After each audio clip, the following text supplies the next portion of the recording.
இந்திய இராணுவத்தில் பணிபுரியும் போது 2 பிள்ளைகளும் ராவி நதியில் தவறி விழுந்து மரித்து விட்டார்கள். பிறகு அவர் மற்றும் அவர் மனைவி பிள்ளைகள் இழந்த துக்கத்தில் என்ன செய்வது என்று தெரியாமல் தவித்துக் கொண்டு இருக்கும் போது இயேசு கிறிஸ்து தரிசனம் கொடுத்து இருவரும் ஆண்டவருக்கென்று ஊழியம் செய்யும்படி அழைக்கப்பட்டார்கள். அவர்கள் செய்து வரும் சத்திய வேத ஆராய்ச்சி ஊழியம் ஆண்டவருடைய கிருபையால் வல்லமையாக நடைபெற்று வருகிறது. அவர்கள் கொடுக்கும் ஆண்டவருடைய வார்த்தையை நாம் கேட்போம்.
ஜெகத்தை ஜெயித்தவரேசு.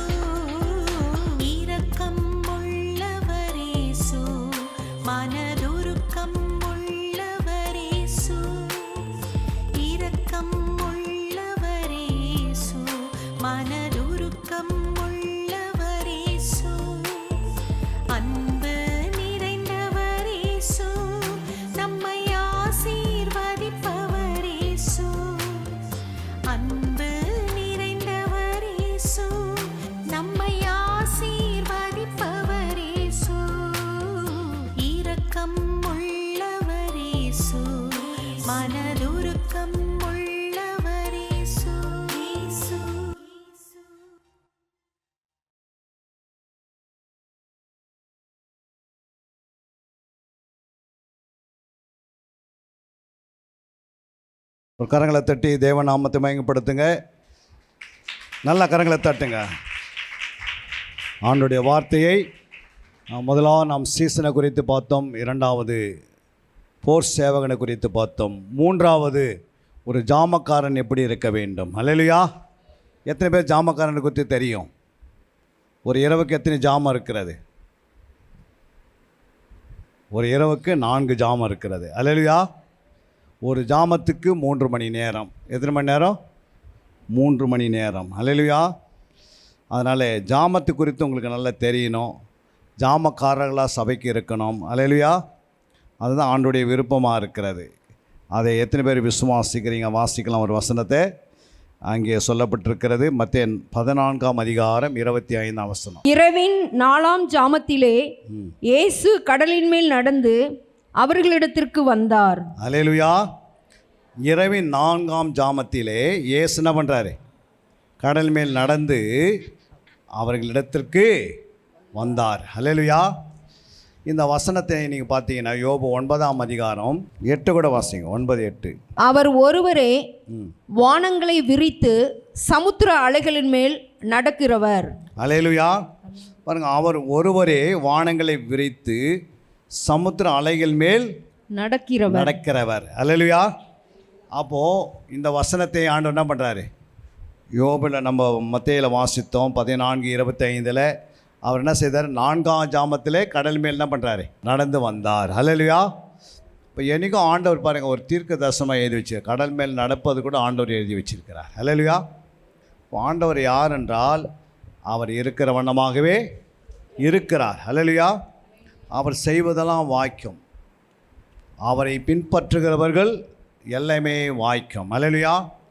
இப்போது ஜாமத்தில் 4ஆம் ஜாமத்தில் பார்க்குறோம். லூக்கா 12:38 வாசித்தீங்கன்னா, அவர் 2ஆம் ஜாமத்திலாவது 3ஆம் ஜாமத்திலாவது வந்து அவர்கள் அப்படியே இருக்க கண்டால் அவ்வூழியக்காரர் பாக்கியவான்கள். அல்லேலூயா. அப்போது இயேசு எப்போ வருவார்? 2ஆம் ஜாமத்திலேயாவது 3ஆம் ஜாமத்திலாவது வந்து அவர்கள் அப்படியே இருக்க கண்டால். அவர்கள்லாம் சபை ஊழியக்காரர்கள். நீங்களாம் எப்படி இருக்கணும்? 2ஆம் ஜாமத்தில் 3ஆம் ஜாமத்தில் எப்படி இருக்கணும்? விடுத்திருக்க வேண்டும். அல்லேலூயா. அப்போ 2ஆம் ஜாமம் எப்போ எந்த நேரத்தை குறிக்கிறது? இரவு 9 மணிலேருந்து 12 மணி வரைக்கும் 2ஆம் ஜாமம். 3ஆம் ஜாமம் இரவு 12லேருந்து 3 வரைக்கும். அதான் இயேசு சொல்கிறார், நான் வருவேன். எப்போ வருவேன்? 2ஆம் ஜாமத்திலேயாவது 3ஆம் ஜாமத்தில் வருவேன். அவர் எப்படி வருவார் என்று குறிப்பிட்டு இருக்கிறது.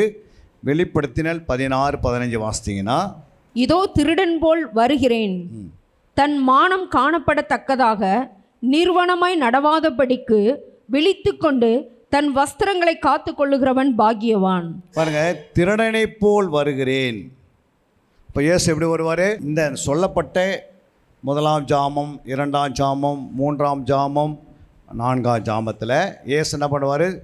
திருடனை போல வருகிறார்னா அவர் ரகசிய வருகை குறித்து சொல்கிறார். அல்லேலூயா. இயேசு வருவது யாருக்கு தெரியும்? விடுத்திருந்து ஜெபிக்கிறவர்களுக்கு தெரியும். அல்லேலூயா. திருடன் வரும்போது யாருக்கு தெரியும்? அந்த வீட்டில் விடுத்திருந்து காவல் காக்கிற மாதிரி அவங்களுக்கு தான் தெரியும். அல்லேலூயா. தூங்கி நிற்கிறவங்களுக்கு திருடன் வர தெரியாது. அப்போ இயேசு எப்படி வருவாரா? திருடனை போல வருகிறேன், தன் மானம் காணப்படத்தக்கதாக நிர்வாணமாய் நடவாதபடிக்கு. எப்போ ஒருத்தர் நிர்வாணமாக மாறுறாங்கன்னா அவங்க ஆவியில் எப்போ நிர்வாணமாக இருக்கிறாங்க என்றால் விடுத்திருந்து அவங்க ஜெபிக்க முடியாத இருக்கிற நேரத்தில் தான் நிர்வாணமாக்கிறாங்க. அல்லேலூயா. நிர்வாணத்தை நீங்கள் மூட வேண்டும். நிர்வாணத்தை மூடுவதற்கு என்ன வழி சொல்லுங்கம்மா? விடுத்து கொண்டு என்ன பண்ணோம்? ஜெபிக்கணும். ஐயோ எனக்கு தூக்கம், எனக்கு வயசாயிடுச்சு அப்படின்னு நீ சொல்லக்கூடாது. வயதானாலும் தூக்கம் குறையும். புரியுங்களா? வாலிபனுக்கு தூக்கம் அதிகமாக இருக்கும், ஆனால் வயதானவங்களுக்கு தூக்கம் என்ன பண்ணோம்? குறைஞ்சிக்கினே வரும். ஏன்னா சரீரத்தில் அவங்களுக்கு பலவீனம் காணப்படும். அப்போ தூக்கம் ஆட்டோமேட்டிக் குறையும்.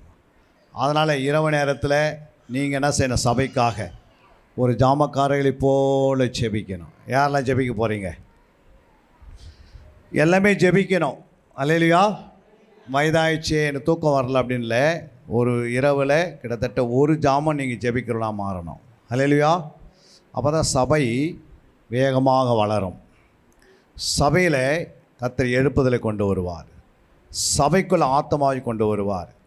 ஜெபிக்கிற விடுத்திருக்கிற சபையில் தான் ஆத்மாக்களை பார்க்க முடியும். அல்லேலூயா.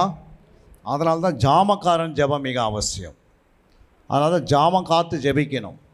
புரியுங்களா? ஒவ்வொரு ஜாமத்திலையும் ஒரு குழு எழும்பணும். ஒரு 10 பேர் நீங்கள் என்ன செய்யணும்? ஒரு குழுவாக மாறி இரவு நேரத்தில் சபைக்குள்ளே வந்து ஆலயத்தில் வந்து முதலாம் ஜாமத்தை நீங்கள் ஜெபிக்கணும். அப்புறம் ஒரு 10 பேர் என்ன செய்யணும்? இரண்டாம் ஜாமத்தில் வந்து அந்த 10 பேர் ஜெபிக்கணும். மூன்றாம் ஜாமத்தில் ஒரு 10 பேர் ஜெபிக்கணும். நான்காம் ஜாமத்தில் ஒரு 10 பேர் ஜெபிக்கணும். இப்படி ஆலயத்தில் வந்து ஜாமம் காத்து நீங்கள் ஜெபம் பண்ணிங்கன்னா சபை 20 வருஷம் செய்ய வேண்டிய சபை 2 வருஷத்தில் சபை உயர்ந்த வருஷம். அல்லேலூயா. 2 வருஷத்தில் சபையை நிறைய பார்க்க முடியும். புரியுங்களா? நம்ம ஜெபிக்கிற ஜெபத்துக்கு 10 வருஷம் 20 வருஷம் தள்ள வேண்டிய அவசியமே கிடையாது. அல்லேலூயா. சில கம்பெனி பாருங்கள், இரவு பகலில் வேலை செய்துலே இருப்பாங்க. அந்த கம்பெனி வெகு வேகமாக வளரும். சில கம்பெனி பார்த்திங்கன்னா 8 மணி நேரம் வேலை செய்து மூடிடுவான். அந்த கம்பெனி பார்த்தா 20 வருஷம் ஆனாலும் அதுவே மூடப்பட்டிருது. சில நேரத்தில் அதுவே மூடப்பட்டிருக்கிறது. அப்போது இரவு பகலும் ஜெபிக்கிற சபை தான் இன்றைக்கி வரப்போகிற வருகையிலும் போக முடியும். அதனால தான் விழுத்து கொண்டு ஜெபமான சொல்கிறார் ஆண்டவர். உன்னுடைய நிர்வாணத்தை நீ மூடணும்னா ஒரே வழி, நீ விழுத்து கொண்டு ஜெபத்தில் நிலைத்திரு. அல்லேலூயா. இன்னொரு வசனம் கூட நீங்கள் வாசிக்கலாங்க. லூக்கா 11:5-9 வரைக்கும் வாசிக்கலாம். பின்னும் அவர் அவர்களை நோக்கி, உங்களில் ஒருவன் தனக்கு சிநேகிதனாய் இருக்கிறவனிடத்தில் பாதி ராத்திரியிலே போய், சிநேகிதனே, என் சிநேகிதன் ஒருவன் வழி பிரயாணமாய் என்னிடத்தில் வந்திருக்கிறான். அவன் முன் வைக்கிறதற்கு என்னிடத்தில் ஒன்றுமில்லை.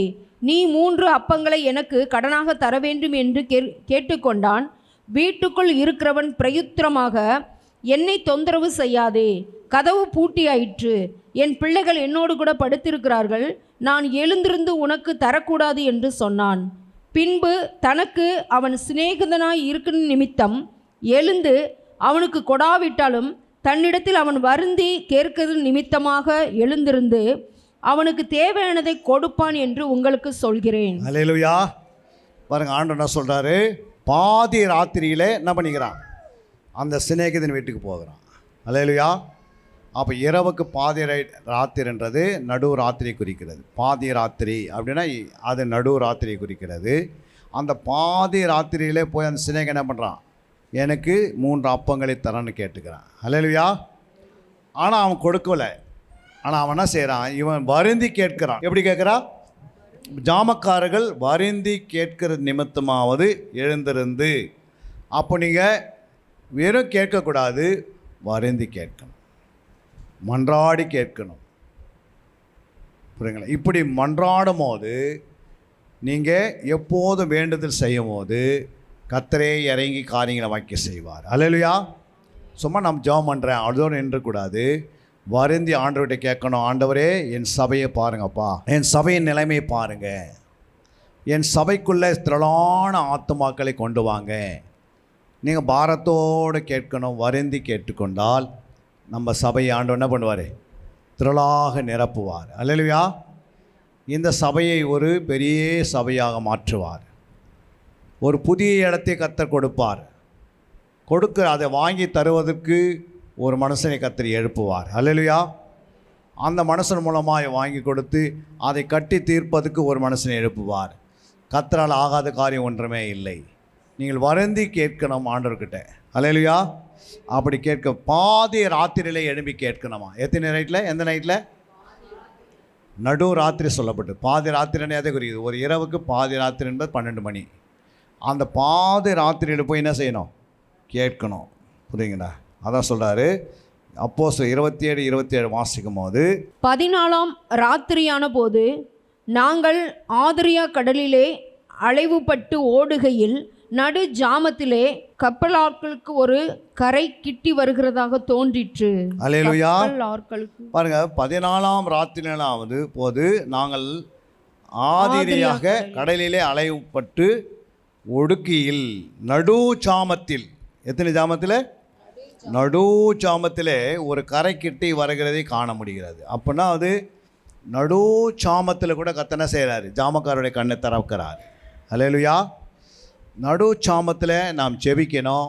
நடு சாமத்தில் சாத்தான் தன்னுடைய களை விதைக்கிற நேரங்கள், சரிங்களா? அதுதான் மத்தேயு 13ஆம் அதிகாரத்துக்கு வாங்க, 25. மனுஷர் நித்திரை பண்ணுகையில் அவனுடைய சத்துரு வந்து கோதுமைக்குள் களைகளை விதைத்து விட்டு போனான்.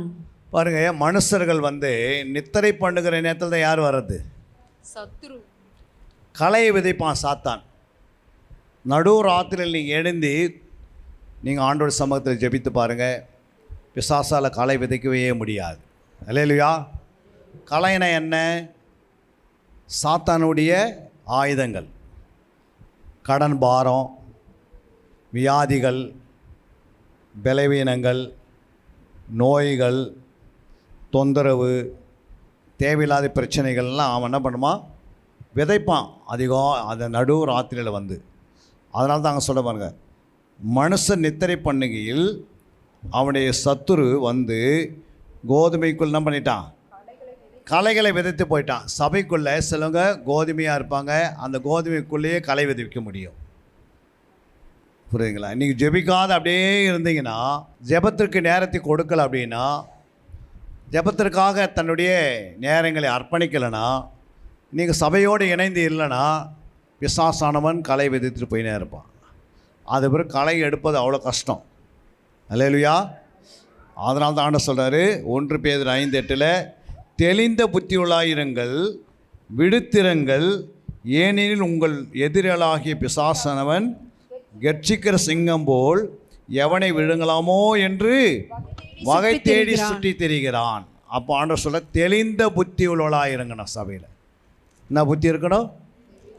தெளிந்த புத்தியாக இருக்கணும். அங்கே விடுத்து இருக்கணும். யாரெல்லாம் விடுத்து இருக்கிறீங்களோ பிசாசால் என்ன பண்ண முடியாது.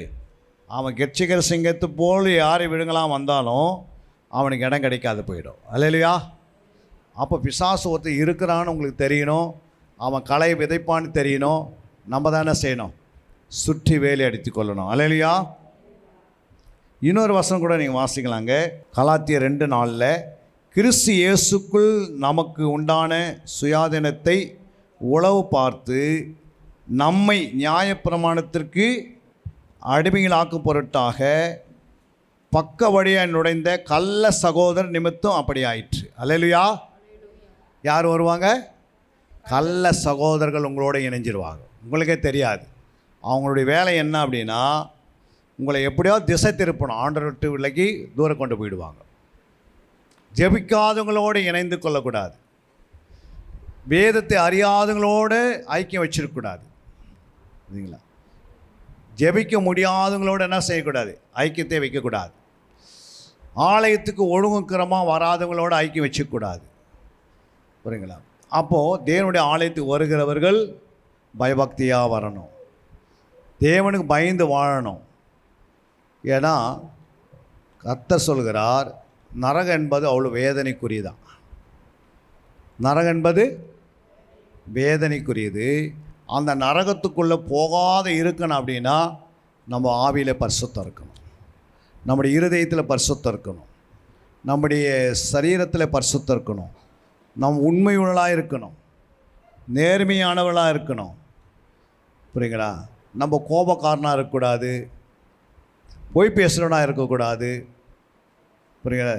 துன்மார்க்கனோட வாசம் பண்ணக்கூடாது, பரியாசங்கள் போய் உட்காரக்கூடாது, பாவிகள் செய்கிற அந்த காரியத்தில் போய் நிற்கக்கூடாது. அல்லேலூயா. அப்போ தான் வரிகளை தப்ப முடியும். அப்போ நம்ம ரட்சிக்கப்பட்டுட்டோம், ரட்சிக்கப்பட்டது உண்மைனா கர்த்தருக்குள்ளேயே வாழணும். அல்லேலூயா. கர்த்தருடைய பிள்ளைகளோடு ஐக்கியம் இருக்கணும், உலகத்தோடு அன்பு கூறணும், ஆனால் கர்த்தருடைய பிள்ளைகளோடு ஐக்கியமாக இருக்கணும். அல்லேலூயா. நம்ம என்ன செய்கிறோம்? உலகத்தோடு ஐக்கியம் வச்சுக்கிறோம், கர்த்தருடைய பிள்ளைகத்தில் என்ன பண்ணுறோம்? தூரம் இருக்கிறோம். ஆண்டவர் சொல்கிறாரு, தேவனுடைய பிள்ளைகளோடு ஐக்கியமாக இருக்கணும், ஜெபிக்கிறோடு ஐக்கியமாக இருக்கணும், சத்தியத்தை அறிகிற பிள்ளைகள் ஐக்கியமாக இருக்கணும், சபையோடு ஐக்கியமாக இருக்கணும், தேவனோடு ஐக்கியமாக இருக்கணும். ஆனால் உலகத்தோடு ஐக்கியமாக இருக்கக்கூடாது. அல்லேலூயா. ஏன்னா இந்த சரீரத்தில் நாம் சந்தோஷம் அடைவதற்காக நாம் என்ன பண்ணுறோம்? ஆத்மாவை இழந்து போயிடக்கூடாது. உலகெல்லாம் நீ ஆதாயப்படுத்திக்கலாம், ஆனால் உன் ஆத்மாவை நீ நஷ்டப்படுத்தக்கூடாது. புரியுங்களா? ஒரு முறை தான் ரட்சிப்பு. புரியுங்களா? ரட்சிப்பை நீங்கள் இழந்து போயிட்டீங்கன்னா மறுபடியும் திருப்ப முடியாது. ரொம்ப அது கடினமான காரியம். அதான் அங்கே வாசிக்கிறோம். எபிரேயர் 10ஆம் அதிகாரம் 26 வாசிக்கிறோம். சத்தியத்தை அறியும் அறிவை அடைந்த பின்பு நாம் மனப்பூர்வமாய் பாவம் செய்கிறவர்களாய் இருந்தால் பாவங்களின் நிமித்தம் செலுத்தத்தக்க வேறொரு பலி இனி இராமல். பாருங்க, சத்தியத்தை அறியும் அறிவை அடைந்த பின்பு நாம் மனப்பூர்வமாய் பாவம் செய்கிறவர்களாய் இருந்தால் பாவங்கள் நிமித்தம் செலுத்தத்தக்க வேறொரு பலி இனி இராமல். அல்லேலூயா. அப்போது சத்தியத்தை அறிஞ்ச பிறகு, சத்தியத்தை அறியும் அறிவை அடைந்த பின்பு நாம் மனப்பூர்வமாய் பாவம் செய்யக்கூடாது. அல்லேலூயா. இன்றைக்கி நிறைய பேர் என்ன பண்ணுறாங்கன்னா, எனக்கு எல்லாம் தெரியும் அப்படின்ட்டு கொஞ்சம் கொஞ்சமாக பிசாசு என்ன பண்ணுவோம், கடைசி நேரத்தில் கொஞ்சம் கொஞ்சமாக நம்மளே பாவத்தில் தள்ளி விட்டுருவான். அதுக்கு பிறகு நீங்கள் என்ன தான் மூவ் பண்ணாலும் ஆண்டுக்குள்ளே வரவே முடியாது. புரியுங்களா? நம்ம நினைப்போம் ஒரு வேளை நம்ம ஆலயத்துக்கு வரோம், இதை செய்கிறாது. அப்படி இல்லை ஆண்டவர். புரியுங்களா? 100 லிட்டர் பாலுக்கு ஒரு கடுகளவு புளி போட்டால் போதும், பால் எல்லாம் என்ன பண்ணுது, கெட்டு போய் தயிராக மாறுது.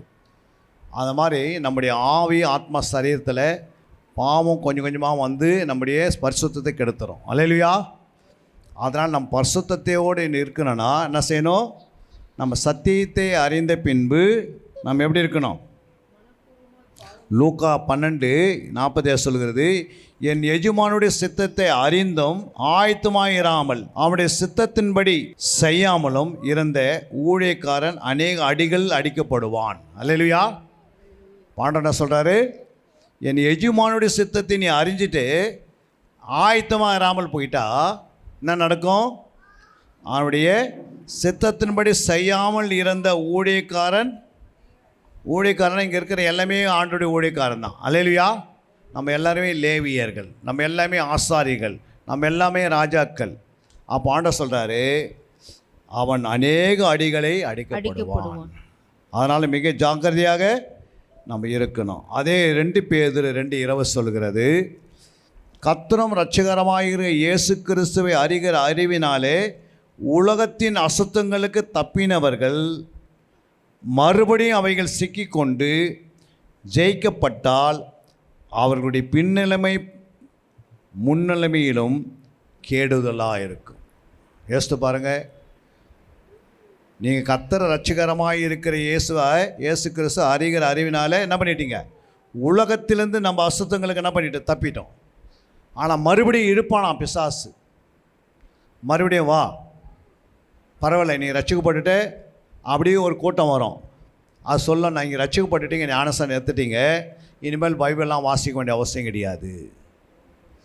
எத்தனை பேர் ஒரு நாளைக்கு ஒரு அதிகாரத்தை தேடி, பிதா சொன்னார் என் புத்தகத்தில் என்ன பண்ணுங்க, கர்த்தருடைய புத்தகத்தில் தேடி வாசிங்க சொன்னார். எத்தனை பேர் தேடி வாசிக்கிறீங்க?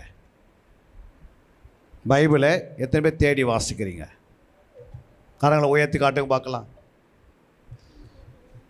ஒரே ஒரு ஐயா தான் சொல்கிறாரு, 2 பேர் சொல்கிறான். தேடி வாசிக்கணுமா? எப்படி வாசிக்கணும் அப்படின்னு யார் சொன்னது? ஏசாயா 34:16 பிதா சொன்னாராம், கர்த்தருடைய புஸ்தகத்தில் என்ன பண்ணுங்க, தேடி வாசியுங்கள். வாசிங்க, கர்த்தருடைய புஸ்தகத்திலே தேடி வாசியுங்கள். இவைகள் ஒன்றும் குறையாது, இவைகள் ஒன்றும் ஜோடி இல்லாதிராது. அவருடைய வாய் இதை சொல்லிட்டு அவருடைய ஆவி அவைகளை சேர்க்கும். அல்லேலூயா. அப்போ கர்த்தருடைய புஸ்தகம் என்ன பண்ணோம்? தேடி வாசிக்கணும். அல்லேலூயா. அப்போ யார் தேடி வாசிக்கிறது?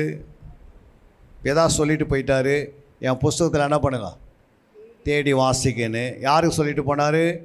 ரட்சிக்கப்பட்டவர்கள் சொன்னார்.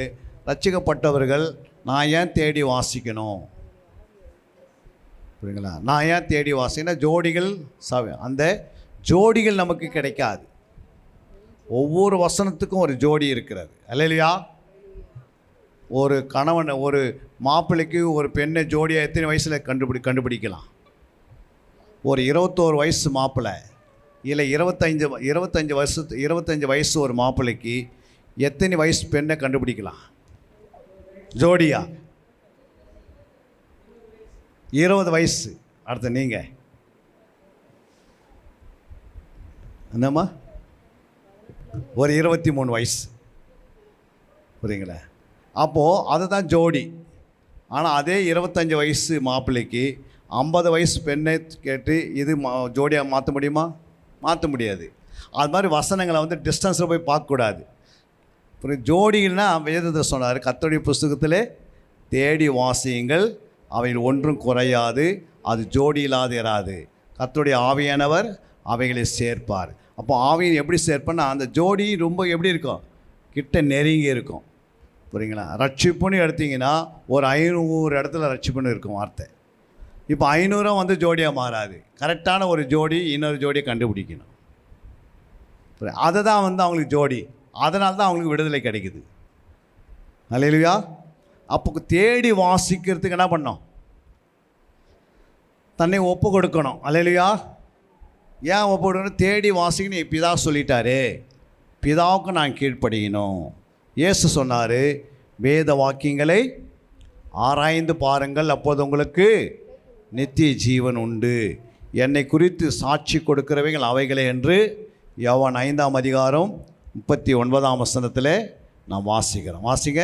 அதனால் இந்த வசனத்தை வாசிக்கிறதுக்கு நல்ல போல்டாக வாசிக்கிறவங்க சபையில் இருக்கணும். ஏன்னா நீங்கள் அனுதினம் வசனத்தை எடுக்கிறதில்ல, அப்படியே கண்ணு மூடிக்கின்னு வாயை மூடிக்கின்னு வசனத்தை பார்க்கறதுனால தான் வாயில் வரமாட்டேங்குது வசனம். அது எங்கெங்கே இருக்குதுன்னு தெரிய மாட்டேங்குது. அல்லேலூயா. எல்லாமே வசனத்தில் என்ன செய்யணும்? கர்த்தர் தெய்வம் என்றால், அவர் பிள்ளைங்க என்றால் கர்த்தரை குறித்து என்ன பண்ணியிருக்கணும்? நாம பண்ணியிருக்கணும்.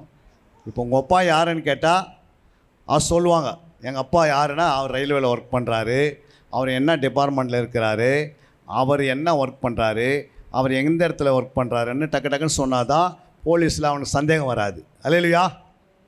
நீ அங்கே போயிட்டு அப்பா எங்கே வேலை செய்கிறாருன்னா, வேலை செய்யாருங்க, எங்கோ செய்கிறாரு அப்படின்னு சொன்னான்னா அவன் இவர் போய் பேசுகிறான் அப்படின்ட்டுருவான். அது மாதிரி நம்முடைய அப்பாக இயேசு கிறிஸ்து குறித்து யாராவது நம்மளை கணக்கு கேட்குறவங்க அப்பா யாருன்னு கேட்டால், புரியுங்களா, நீ பைபிள்லாம் போய் தேர்ந்துக்க முடியாது. அல்லேலூயா. அந்த நேரத்துக்கு டக்குன்னு என்ன பண்ணோம்? அவர் ஒரு ரட்சகர், அவர் உலக ரட்சகர். அவர் என்னை போல் அவர் நான் தாயின் வயிற்றில் துர்குணத்தில் உருவாகினது போல் அவர் துர்குணத்தில் உருவாகலை. அவர் பரிசுத்தமுள்ள தேவன். அவர் ஸ்திரீனிடத்தில் உருவாகப்பட்டவர், நான் புருஷனத்திலிருந்து உருவாகப்பட்டேன் டக்குன்னு சொன்னோம்னா ஒரு பிராமணனோட ரட்சிக்கப்படுவான். நம்ம அந்த இயேசு பற்றி அரைகுறையாக பேசுறதுனால தான், தெளிவாக பேசாதனால தான், இயேசு பற்றி தெளிவாக சொல்ல தெரியாதனால தான் சும்மா ஆளு கிறிஸ்துவன் பேர் வச்சுக்கின்னு அங்கே பெயர் கிறிஸ்துவனை வச்சுக்கின்னு நம்ம அவனுக்கு முன்னாடி பாவம் செய்துன்னு போய் சொன்னால் இயேசு யாரையும் ஏற்றுக்க மாட்டாங்க. ஏற்றுப்பாங்களா? இயேசு ஒருத்தர் ஏற்றுக்கன்னா அவங்க வாயில் என்ன வராது? பொய் வராது. ஆனால் இயேசுவை ஏற்றுக்கொண்டு ஏன் பொய் வருதுன்னு அப்படின்னா, நீ வசனத்துக்கு உள்ளே அடங்கி இருக்கலை, வசனத்துக்கு பயப்படுறதில்லை, வசனத்தை தேடுவதில்லை, அதை ஆராய்வதில்லை, அதுக்கு நேரத்தை கொடுக்காதனால்தான் நம்முடைய தகப்பனை குறித்து நீங்கள் அரைகுறையாக இருக்கனால்தான் பிசாசுக்கு தெரியுது, இந்த மனுஷனுக்கு இயேசு பற்றி தெரியல, நானே என்ன பண்ணிடுறேன் சுளைக்கினால சுளைக்கி அப்புறம் பதரை போல் மாற்றுகிறேன்றான். கனியில்லாத மரமாக மாற்றி விட்டுருவான். பிசாசுக்கு தெரியும் நம்மக்கிட்ட வசனம் பைபிளுக்கு நமக்கு கனெக்ட் இல்லைனா அப்படின்னா நம்மளை கொஞ்சம் கொஞ்சமாக செல்லு ஒரு கதவை எப்படி செல்லடிக்குதோ அது மாதிரி கொஞ்சம் கொஞ்சமாக நம்முடைய ஆத்மாவில் இருக்கிற பரிசுத்தத்தை எடுத்து அப்புறம் ஆண்டுடைய வரதுக்கு முன்னாடியே என்ன பண்ணுவான்? பாவத்தை தள்ளி யூதாசு போல் எடுத்து போய் என்ன பண்ணுவான்? வெளியே கொண்டு போயிடுவான். அனனியா சப்பரியால் போல் கொண்டு போயிடுவான். லோத்தின் மனைவி போல் கொண்டு போயிடுவான். அல்லேலூயா. சாலமோனை போல கொண்டு போயிடுவான். கடைசி நேரத்தில் பயங்கரமான பொருளாசை உள்ள கொண்டு வந்துடுவான். ஏன் அப்படின்னா நமக்கு வசனத்துக்குன்னா இல்லை, தொடர்பு இல்லை. புரியுங்களா? அப்போ இதுக்கு நேரத்தை கொடுக்குதில்லை. 24 மணி நேரம் நம்ம வசனத்துக்குள்ளே இல்லை அப்படின்னா அப்போ எப்படி இருந்தாலும் வரிகளை போகவே முடியாதபடி தடை பண்ணுறான். அல்லேலூயா. பிசாசுக்கு தெரியும் கடைசி நேரத்தில் என்ன பண்ணுவான்? நம்மளை வஞ்சித்துருவான். அல்லேலூயா. அதுக்கு தான் இரவும் பகலும் அந்த வேதத்தில் தியானமாக இருக்கிற மனுஷன் அவன் பாக்கியவான், அவன் நீர்க்கால்கள் ஓரமாய் நடப்பட்டு அப்படின்னா அவன் எப்படி இருப்பான்னா நீர்க்கால்களை போல் இருப்பான். எப்படி இருப்பான்? நீர்க்கால்னால் என்ன? ஒரு நதியை போல் இருப்பான். 10 பேர் வந்து தண்ணி குடிக்கிற அளவுக்கு நம்மக்கிட்ட இருப்பாங்க. நம்மளே காஞ்சி போன நதியாக இருந்தால் யார் வருவாங்க? நம்மளே வறட்சியாக இருந்தால் வருவாங்களா? யாருன்னா வருவாங்களாம்மா? யாருமே வரமாட்டாங்க. ஆனால் இரவு பகலும் தியானம் பண்ணுறவங்க தான் யாராக இருப்பாங்க? ஒரு நீர்க்கால்கள் ஓரமாய் நடப்பட்டு. அப்போ நீர்க்கால்களாக இருப்பாங்க. 10 பேருக்கு தண்ணி கொடுக்குறவங்களாம் இருப்பாங்க. 10 விவசாயி அதில் என்ன பண்ணுவாங்க, நம்ம ஓடுற ஓட்டத்தில் அவங்க என்ன பண்ணுவாங்க, பயிரை வச்சு சம்பாரிச்சிடுவாங்க. அல்லேலூயா.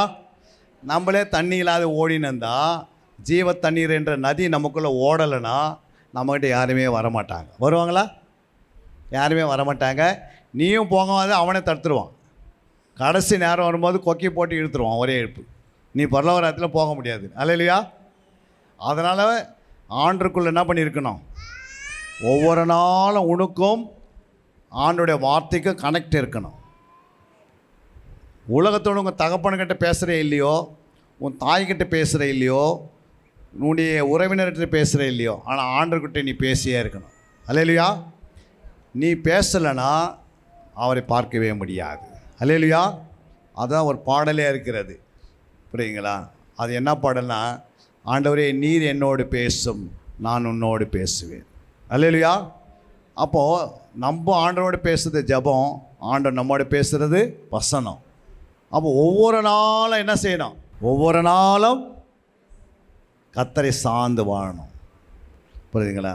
வேதத்தை சார்ந்து வாழணும்.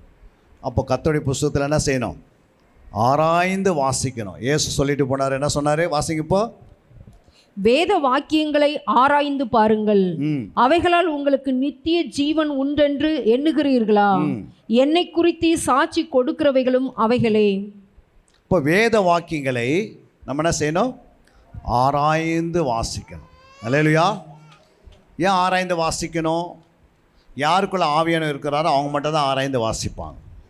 அல்லேலூயா. உங்களுக்குள்ளே ஆவியானவர் இருந்தால் நீங்கள் வேத வாக்கியம் எப்படி வாசிப்பீங்க?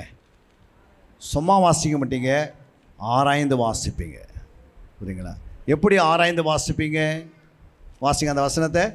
சங்கீதம் 139 1ஆம் வசனம் வாசிங்க. கர்த்தாவே, நீர் என்னை ஆராய்ந்து அறிந்திருக்கிறீர். பாருங்க, கர்த்தர் என்ன பண்ணுறாரு, ஒரு மனுஷனை உண்டாக்கிட்டு அந்த மனுஷனை என்ன பண்ணுறாரு, ஆண்டவர் ஆராய்ந்து பார்க்குறாரு. நீ என்ன தான் பண்ணுற, உன்னுடைய உட்காருதல் எங்கே இருக்குது, நீ எப்படி சிந்திக்கிற, எப்படி யோசிக்கிற அப்படின்னு ஆண்டவரே இறங்கி ஒரு மனுஷனை என்ன பண்ணுறாரு, அவரே ஆராயிறாரு. அல்லேலூயா. ஏன் ஆராயிறாரு? அவனுடைய உட்காருதல் எப்படி, அவன் எப்படி இருக்கிறான் சபையில், அவனை நான் ரட்சித்து அவனை சபையில் கொண்டு வந்து உட்கார வச்சேனே, எப்படி உட்கார்ந்துருக்கிறாரு. அல்லேலூயா. பைபிளோடு இருக்கிறாரா, பைபிள் வசனம் கையில் இருக்குதா என்று பார்க்குறாரு. நம்மளை இங்கே உட்காந்திங்கன்னா ஆண்டவர் என்ன பண்ணுறாரு, உங்கள் கையில் பைபிள் இருக்குதான்னு கேட்டால் பைபிள்லாம் என்கிட்ட இல்லைங்க. வசனத்தை எழுதுறியான்னு கேட்டால் அதெல்லாம் எனக்கு மனப்பாடமாக தெரியும் முழு பைபிளே. அப்படி சொல்ல முடியுமா? ஆண்டவர் பேசும்போது எல்லார் கையில் என்ன இருக்கணும், பைபிள் இருக்கணும். ரெண்டாவது என்ன இருக்கணும், ஒரு பெண்ணை வைத்து எழுதணும். ஆண்டவருக்கு முன்பாக ஆண்டவர் பேசும்போது, இப்போ ஆண்டவர் இறங்கி பேசுகிறான்னு வச்சுக்கோ, ஆண்டவர் பேசும்போது அவர் நிற்கின்ற ஆண்டவர் பேசும்போது நம்ம கையில் நோட்ஸ் இருக்குன்னு வரக்கூடாதா? அவ்வளோ பெரிய தேவன், அவ்வளோ பெரிய தேவனுக்கு முன்பாக நம்மளாம் யார், ஊதனார்னா நாட்டை விட்டு வெளியே ஓடிடுவோம். அல்லேலூயா. அவ்வளோ வல்லமை உடையவருக்கு முன்பாக நம்ம பயபக்தியாக என்ன செய்யணும், நோட்ஸ் எடுத்துன்னு வரணும். ஆலயம்னா கர்த்தருடைய பிள்ளைகிட்ட என்ன இருக்கணும், ஒரு பைபிள் இருக்கணும், ஒரு நோட்ஸ் இருக்கணும், ஒரு பென் இருக்கணும், சொல்லப்பட்ட வசனத்தை கவனித்து எழுதணும். அல்லேலூயா. 25 வருஷமாக நாங்கள் இந்த சத்தியத்தை உபதேசிக்கிறோம். 8000 பேருக்கு மேலே உருவாக்கப்பட்டிருக்கிறாங்க. இந்த 25 வருஷம் இந்த வேதத்தை போதிக்கிறதுக்கு என்ன காரணம் அப்படின்னா, இதுக்கு இரவும் பகலமாக என்ன கொடுக்குறோம், நேரத்தை கொடுக்குறோம். அல்லேலூயா. எதுக்கு கொடுக்குறோமோ இல்லையோ, இந்த வேதத்துக்கு முதல் இடத்தை கொடுக்குறோம். அல்லேலூயா. இதுக்கு முதல் இடத்தை கொடுக்குறவங்க அவங்க எல்லாவற்றையும் ஆசீர்வதிக்கப்படுவாங்க. ஆபத்து வரும்போது ஆண்டவர் என்ன செய்வார், இறங்கி நம்மளை தப்பி வைப்பார். ஆனால் என் வசனத்துக்கு நடுங்காதவர்களை, என் வசனத்துக்கு பயப்படாதவர்களை, என் வசனத்தை வரும்போது அதை கேட்காதவர்களை, அதை கேட்டு அலட்சியம் பண்ணுகிறவர்களை, உங்களுக்கென்று ஒரு ஆபத்து இருக்கிறது, அது வரும்போது கர்த்தர் ஆகடியம் பண்ணிடுவார். அல்லேலூயா. அந்த நேரத்துக்கு நம்ம எந்த யார்கிட்ட போய் சொன்னாலும் ஜெபத்தை கேட்க மாட்டார். சாமுவேலே வந்து நின்னாலும், மோசே வந்து நின்னாலும், தானியேலே வந்து நின்னாலும் என்ன பண்ணுறார், ஆண்டவர் நான் பதில் தர மாட்டேன் அப்படின்றார். யோசித்து பாருங்கள், இந்த ஜனங்களுக்காக என்ன பண்ணாத, ஜெபம் பண்ணாத, ஏறெடுக்காதுன்றார் ஆண்டவர். ஏன் அப்படின்னா, நான் பேசும்போது நீங்கள் உட்காந்துருந்தீங்க, ஆனால் அதை உன் மனதில் வைத்தியா? வைக்கிற மாதிரி கூடாதா? யார் பேசினாலும் அதை வைத்துறோம். உன்னுடைய அக்கௌண்ட்டில் 2 லட்சம் போட்டிருக்கிறேன் அப்படின்னு காலையில் போட்ட ஒருத்தர் சொல்கிறாங்க, உங்கள் அக்கௌண்ட்டில் 2 லட்சம் போட்டேன், காலையில் 8 மணிக்கு சொன்னாங்க, புரியுதுங்களா? மாலையில் கரெக்டாக 8 மணிக்கு கூப்பிட்டு கேட்குறோம், உங்கள் அக்கௌண்ட்டில் எத்தனை லட்சம் போட்டாங்கன்னு எத்தனை கரெக்டாக சொல்கிறோமா சொல்லலையா? கரெக்டாக சொல்கிறோம். 2 லட்ச ரூபா வந்து என் அக்கௌண்ட்டில். அப்போ ஆண்டவர் கேட்பார், 2 லட்சம் விழுந்தது மட்டும் உனக்கு தெரிஞ்சது, ஆனால் நான் சொன்ன வசனம் உனக்கு தெரிஞ்சுதா அப்படின்னு கேட்பார். கேட்க மாட்டாரா? உனக்கு அது மேலே கரெக்டான ஞானம் இருந்தது, ஆனால் என் வசனத்துக்கு உனக்கு ஞானம் இல்லாத போயிடுச்சு. அப்போ ஆண்டவர் கேட்பார் ஒரு நாள். அதனால் ஆண்டவருக்கு முன்பாக நம்மை முற்றிலும் தாழ்த்தணும், மகிமையெல்லாம் ஆண்டவருக்கு செலுத்தணும். அல்லேலூயா. 3ஆவதாக ஆண்டவர் என்ன சொல்கிறாரு? சங்கீதம் 1-2 வாசிக்கும் போது, கர்த்தருடைய வேதத்தில் பிரியமாயிருந்து இரவும் பகலும் அவருடைய வேதத்தில் தியானமாயிருக்கிற மனுஷன் பாக்கியவான். அவன் நீர்க்கால்களின் ஓரமாய் நடப்பட்டு தன் காலத்தில் தன் கனியை தந்து இலை உதிராய் இருக்கிற மரத்தை போல் இருப்பான். அவன் செய்வதெல்லாம் வாய்க்கும். அப்போ ஆண்டவர் என்ன சொல்கிறாரு? கர்த்தருடைய வேதத்தில் இரவும் பகலும். ஏன் ஆண்டவர் இரவும் பகலும் சொல்லணும்? யோசித்து பாருங்க. ஆண்டவர் ஏன் சொன்னார்னா இரவும் பகல்? அவர் தான் இரவும் பகலை என்ன பண்ணார்? உண்டாக்கினார். அப்போது ஒரு மனுஷனால் இரவும் பகலும் வேதத்தை தியானம் பண்ண முடியும்னு எழுதினார். அல்லேலூயா. சொன்னவர், உண்டாக்கினவர், இரவும் பகலமாக உண்டாக்கினவர். அவர் என்ன சொல்கிறாரு? இந்த வசனங்களை இரவும் பகலமாக என்ன பண்ண முடியுமா? தியானம் பண்ண முடியும்னு அவரே எழுதிட்டார். அப்போ எத்தனை பேர் இரவும் பகலை தியானம் பண்ணுறோம்? அவங்கள்ட்ட கரங்களை உயர்த்தி காட்டுங்க. நல்ல கரங்களை உயர்த்தி காட்டுங்க. ரட்சிக்கப்பட்ட பிள்ளைகிட்ட தான் ஆண்ட கேட்குறாரு. ரட்சிக்கப்படாதுங்கிட்ட போய் இரவும் பகலும் அவங்களாம் யாருக்கும் தெரியாது. சபையில் உட்கார்ந்துருக்கிட்ட தான் ஆண்டு கணக்கு கேட்பார். அல்லேலூயா. அதாவது 2 கொரிந்தியர் 5:10 சொல்லப்பட்டிருக்கிறது. ஏனென்றால் சரீரத்தில் அவனவன் செய்த நன்மைக்காவது தீமைக்காவது தக்க பலனை அடையும்படிக்கு நாம் எல்லோரும் கிறிஸ்துவின் நியாயாசனத்திற்கு முன்பாக வெளிப்பட வேண்டும். பாருங்க, ஆன சொல்ல பாருங்க. ஏனென்றால் சரீரத்தில் அவனவன் செய்த நன்மைக்காவது தீமைக்காவது தக்க பலனை அடையும்படிக்கு நாம் எல்லாரும் கிறிஸ்துவின் நியாயஸ்தானத்திற்கு முன்பாக வெளிப்பட வேண்டும். அல்லேலூயா. ஒரு நாள் வரும், கிறிஸ்துவுக்குன்ற ஒரு நியாயஸ்தானம் இருக்கிறது, ஜட்ஜ்மெண்ட். அந்த ஜட்ஜ்மெண்ட்டில் போய் நிற்கும் போது கர்த்தர் கணக்கு கேட்பார். நீ சரீரத்தில் இருந்தல்ல, ஆலயத்துக்கு வந்தபோது என் வசனங்களை எழுதினான்னு கேட்பார். எழுதினிருந்தால் உங்களுக்கு ஜீவ புஸ்தகத்தில் எழுதுவார், என் வசனத்தை நீ நோட் பண்ணதுனால. அல்லேலூயா. 2வது கேட்பார், என் வசனத்தை வாசித்தான்னு கேட்பார். வாசித்த அப்படின்னா உங்களுக்கு ஞாபக புஸ்தகத்தில் பேர் எழுதுவார். புரியுங்களா? என் வசனத்தை நீ தியானம் பண்ணியிருந்தால் நான் உன்னை என்ன பண்ணுவேன்? ஆட்டுக்குட்டியான ஜீவ புஸ்தகத்தில் என் பேர் எழுதுனேன். அப்போ இந்த புஸ்தகங்கள் திறக்கப்படும். அல்லேலூயா. அந்த புஸ்தகத்தில் என்ன செய்வார் ஆண்டவர்? சொல்லுங்கம்மா. புஸ்தகம் திறக்கப்படும் போது அதை என்ன செய்யணும்? நீங்கள் எழுதணும். 3 புஸ்தகம் திறந்திருக்கும். அதனால தான் ஞானஸ்தானம் கொடுக்கும்போது ஒரு மேய்ப்பர் தன்னுடைய விசுவாசிகளுக்கு ஞானஸ்தானம் கொடுக்கும்போது 3 பேர் எடுப்பாங்க. யார் பேர்?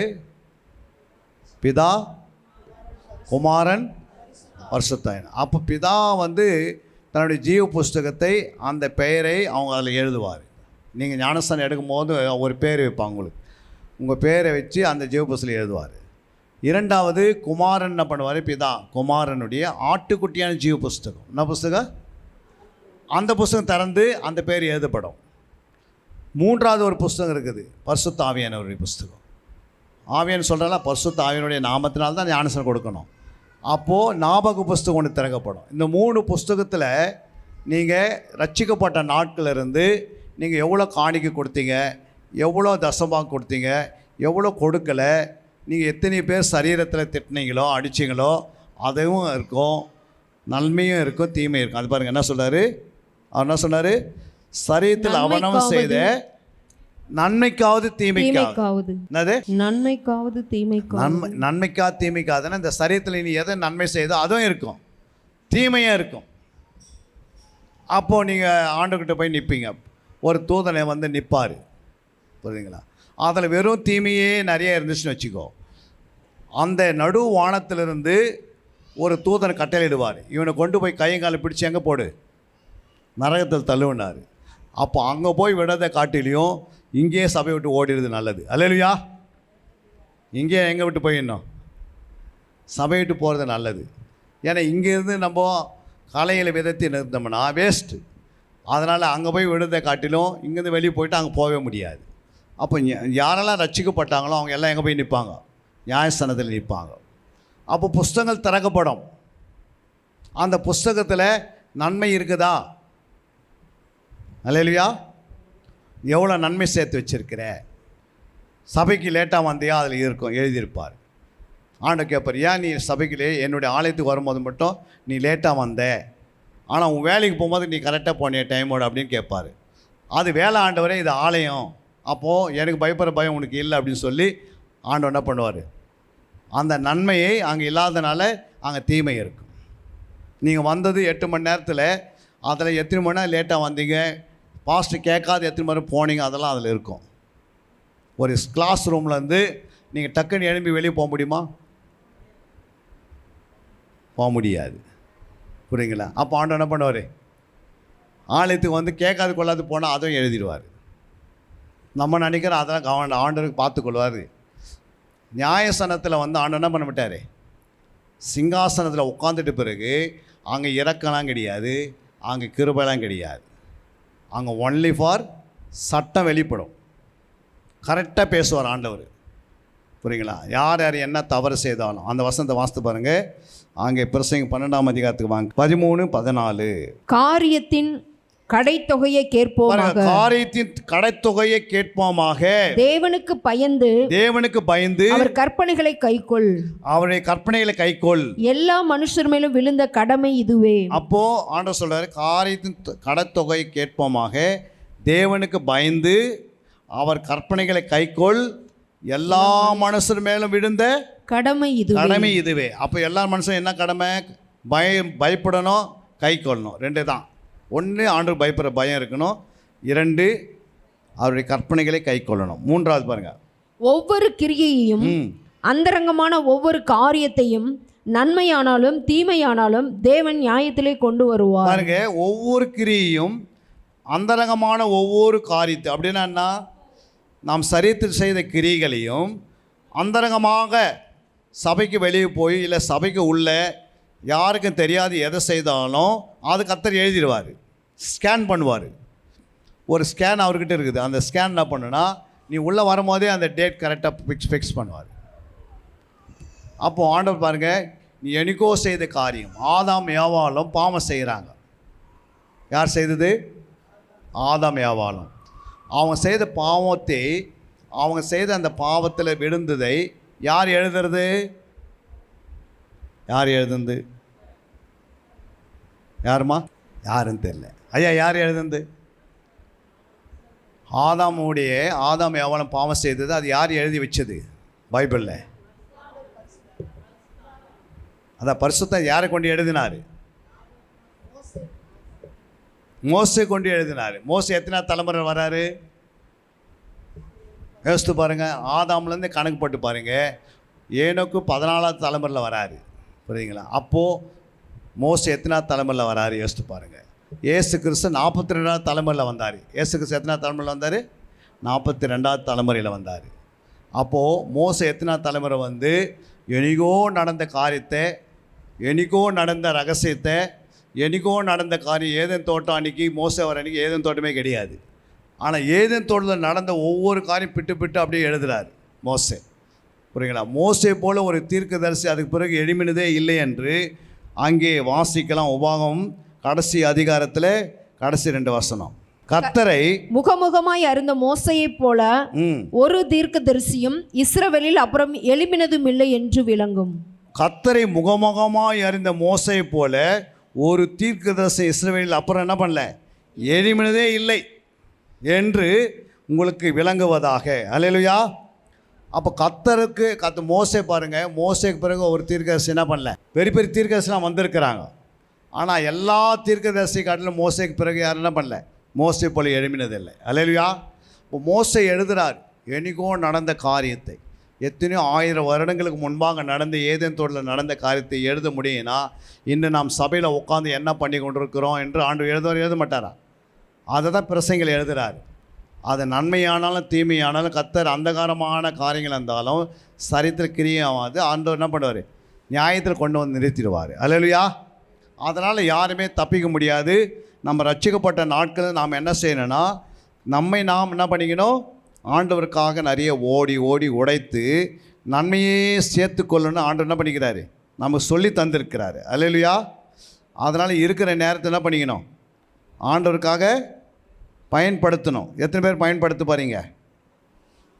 நீங்கள் பயன்படுத்தினா ஒரு நாள் நிற்க போகிறோம். அன்றைக்கி நின்ன பிறகு அங்கே கணக்கு கொடுக்க முடியாது. இப்பயே நமக்கு ஒரு வழி ஆந்தத்தில் இருக்கிறார். அல்லேலூயா. பாருங்கள், ஆண்டவர் சொல்கிற பாருங்கள், 1 கொரிந்தியர் 4:5 ஆனதால் கர்த்தர் வருமளவும் நீங்கள் காலத்துக்கு முன்னே யாதொன்றையும் குறித்தும் தீர்ப்பு சொல்லாதிருங்கள். என்ன சொல்கிறாரு? தீர்ப்பு சொல்ல. அதனால் கர்த்தர் வருமளவும் நீங்கள் காலத்துக்கு முன்னே யாதொன்று குறித்தும் தீர்ப்பு சொல்லாதிருங்கள். இருளில் மறைந்திருக்கிறவைகளை அவர் வெளியரங்கமாக்கி இருதயங்களின் யோசனைகளையும் வெளிப்படுத்துவார். அப்பொழுது அவனவனுக்குரிய புகழ்ச்சி தேவனால் உண்டாகும். பாருங்க, அப்போதான் என்ன பண்ணுவார் ஆண்டவர்? அப்போ தீர்ப்பு நம்ம ஏதோ கடவுளை நம்ம வாயை தந்து ஏதோ சொல்லினே இருந்தோம்னா அதெல்லாம் வந்து என்ன பண்ணும், நீ மறைந்து சொன்னாலும் ஒரு கழுகு இருக்குது, ஒரு பட்சி இருக்குது, அது என்ன பண்ண வெளியே கொண்டு வந்துடும். நம்ம வீட்டில் பேசுறது வெளியே வந்துடும். நம்ம நினைக்கிறோம் வீட்டில் பேசுறது தெரியாதுன்னு. நீங்கள் என்ன பேசினாலும் கர்த்தர் கணக்கில் கொண்டு வருவார். பாருங்கள், அந்த வசனத்தை அங்கே போட்டுருக்குது பாருங்கள். ஆண்டவர் என்ன சொல்கிறார்? அடுத்த ஒரு வசனத்தை வாசிக்கிறோம். எந்த வசனம்? மத்தேயு 12:36. மனுஷர் பேசும் வீணான வார்த்தைகள் யாவையும் குறித்து நியாய தீர்ப்பு நாளிலே கணக்கு ஒப்புவிக்க வேண்டும் என்று உங்களுக்கு சொல்கிறேன். பாருங்க, மனுஷர் பேசும் வீணான வார்த்தைகள் யாவையும் குறித்து என்ன பண்ணோம், நியாய தீர்ப்பு நாளில் என்ன செய்யணுமா, கணக்கு ஒப்புவிக்க வேண்டும் என்று உங்களுக்கு சொல்லுகிறேன் என்று இயேசு சொல்லிட்டு போயிட்டார். மத்தேயு 12:26 யார் எழுதியிருப்பாங்க? 36. மத்தேயு புஸ்தகத்தை யார் எழுதினது? மத்தேயு எழுதினார். பேசினவர் இயேசு. இயேசு சொல்கிறாரு, வீணான வார்த்தைகளை யாவையும் குறித்து நியாயத்திருப்ப நாள் ஒன்று இருக்கிறது. அன்றைக்கி ஆண்டவர் என்ன செய்வார், கணக்கு ஒப்புவிக்கணும். அப்போ அந்த புத்தகத்தில் இருக்கும். அதனால தான் நம்ம வீணான வார்த்தை பேசக்கூடாது. வீணான வார்த்தை என்னன்னு அப்படின்னு உங்களுக்கு சொல்கிறேன் பாரு. வீணான வார்த்தைனா அது என்ன, எதை குறிக்கிறது? ரோமர் 14:10 சொல்கிறாரு வீணான வார்த்தை என்னன்னு பாருங்க. இப்படி இருக்க நீ உன் சகோதரனை குற்றவாளி என்று தீர்க்கிறது என்ன? நீ உன் சகோதரனை அற்பமாய் எண்ணுகிறது என்ன? நாம் எல்லோரும் கிறிஸ்துவினுடைய நியாயாசனத்திற்கு முன்பாக நிற்போமே. பாருங்க, உன் சகோதரனை ஒன்று குற்றவாளின்னு சொல்லக்கூடாது. இரண்டாவது, உன் சகோதரனை அற்பமாக எண்ணுகிறது என்ன? இது ரெண்டும் கவனிப்பார் ஆண்டவர். அப்போ அவங்களை கொண்டு வந்து என்ன பண்ணுவார், கிறிஸ்துனுடைய நியாயசனத்திற்கு முன்பாக நிறுத்திடுவார் ஆண்டவர். அல்லேலூயா. அப்போ தான் தெரியும் அவர் என்ன செய்ய போகிறார்னு. அல்லேலூயா. அதனால் யாருமே தப்பி வைக்கவே முடியாது. சபையை குறித்து பேசுகிறாரு, சபைக்கு வெளியே பேசலை. சபை குறித்து ஆண்டவர் பேசும்போது நம்ம எந்த சகோதரனையும் குற்றவாளின்னு சொல்லக்கூடாதான். புரியுங்களா?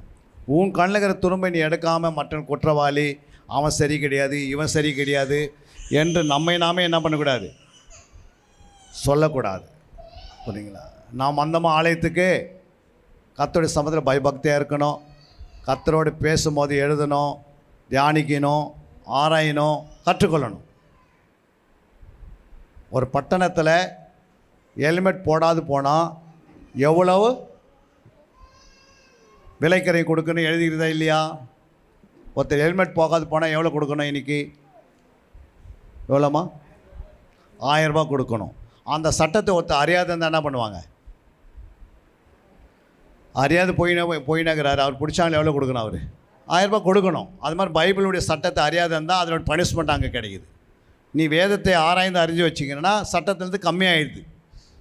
நீ எவ்வளோ வேதத்தை அறிகிற அறிவில் போகிறியோ அவ்வளோ பாவம் குறைஞ்சிக்கினே போவோம். மைனஸில் போயினே இருந்து பரிசுத்தம் வளர்ந்துடும். நீ வேதத்தை அரைக்குறையாக அறிஞ்சிக்கினே இருந்தீங்கன்னா பாவம் பெருகினே இருக்கும். ஏன்னா வேதத்தை அறியாத தவறுகள் நிறையா நடக்குதுல்ல. அதனால தான் வேதத்தை அறிஞ்சிக்கணுன்றார் ஆண்டவர். எது அறியறியோ இல்லையோ, நீ ரட்சிக்கப்பட்ட நாட்கள்லேருந்து உனக்கு ஆண்டவர் கொடுத்த ஒரு வேதம் தான். அந்த வேதத்தை அது உன் கையில் கொடுத்துருக்கிறாரு, அதுக்கு நேரத்தை ஒதுக்கணும். ஏதோ மாதத்துக்கு படிக்கிற புஸ்தகம் கிடையாது, வாரத்துக்கு படிக்கிற புஸ்தகம் கிடையாது. இது அனுதினம் வாழ்க்கையிலோட ஆண்டவர் பேசணும். அல்லேலூயா. கர்த்தர் உன்னோட அனுதினம் பேசுவதுக்கு ஒரே வழி வேதம்தான், வேறு வழி இல்லை. அப்போது அனுதினம் பேசுகிற இந்த வேத புத்தகத்தை நீங்கள் விட்டுடக்கூடாது. இல்லைங்க நான் அந்த புத்தகத்தை படிச்சிருந்தேன், அவருடைய புத்தகம் படிச்சிருந்தேன், இவர் புத்தகம், எல்லா புத்தகத்தை காட்டிலும் மேன்மையானது வேத புத்தகம். அல்லேலூயா. யார் எவ்வளோ எழுதினாலும் அதை காட்டிலும் மேன்மையானது எது? வேத புத்தகம். இந்த வேத புத்தகத்தை நீ கற்றுக்கொள்ளணும், அதை அறிந்து கொள்ளணும், அதை தியானிக்கிற புத்தகம், அதை தேடி வாசிக்கிற புத்தகம், அதை ஆராய்ந்து பார்க்குற புஸ்தகம், அதை சம்பாஷணை பண்ணுற புஸ்தகம், அதில் அறிவு வளர்ந்த புஸ்தகம், அது உன்னை விடுவிக்கிற புஸ்தகம். அதனால் இந்த புஸ்தகத்தில் உன்னுடைய எல்லா விதமான நன்மைகளும் இதில் இருக்குது, தீமைகளும் இதுக்குள்ளே இருக்கிறது. நீ வாசிக்காது இருந்தால் தீமை ஒன்று தொத்திக்கும், அசுத்தம் ஒன்று வந்து பிடிச்சிக்கும். நீ வாசினே இருந்தால் நன்மை உன்னை தொடர்ந்துனே இருக்கும். பரிசுத்தத்து மேல் பரிசுத்தம் வளர்ந்துடும். அல்லேலூயா. இது அறியாது இருந்தால் பிசாசு உன்னை பாவத்தில் தள்ளிடுவான். அதனால தான் வேதத்தை அறியாத ஜனங்கள் சபிக்கட்டு போகிறாங்க. இந்த வேதத்தை அறியாத ஜனங்கள் கர்த்தருடைய வேலையை அசதியாக செய்கிறவன் யார்? கர்த்தருடைய வேலையை அசதியாக செய்கிறவன் யார்? யாருமா? அவர் வேலையை அசதியாக செய்த என்ன இருக்கும்? முறுமுறுத்துக்குனே இந்த ஒரு சேர் போகிறதுக்கு முறுமுறுத்தே செய்தால் கூட அதை கூட என்ன வந்துடுது. கர்த்தருடைய வேலையை என்ன பண்ணக்கூடாது? அசதியாக செய்யக்கூடாது. புரியுதுங்களா? அப்படி செய்கிறவர்கள் என்ன எழுதியிருக்கிறார் ஆண்டவர்? நாம் எழுதியிருக்கிறாரு, கர்த்தருடைய வேலையை அசதியாக செய்கிறவர்கள் சபிக்கப்பட்டிருப்பார்கள் போட்டுக்குது. என்னது? சாபம் தானாக வந்துடும். ஆலயத்துக்கு வரும்போது அசதியாக வரக்கூடாது. எப்படி வரணும்? உற்சாகமாக வரணும், மனமகிழ்ச்சியாக வரணும். கர்த்தருடைய ஆலயத்துக்கு போவோம் வாருங்கள் என்று தாவீது சொல்லும்போது எப்படி பண்ணார்? மனமகிழ்ச்சியாக வந்தார். புரியுதுங்களா? நம்ம மனமகிழ்ச்சியாக வரோமா? இருக்கிற வியாதியெல்லாம் தொத்திக்கின்னு இங்கே வரோம். பிறகு வியாதி போவோமா?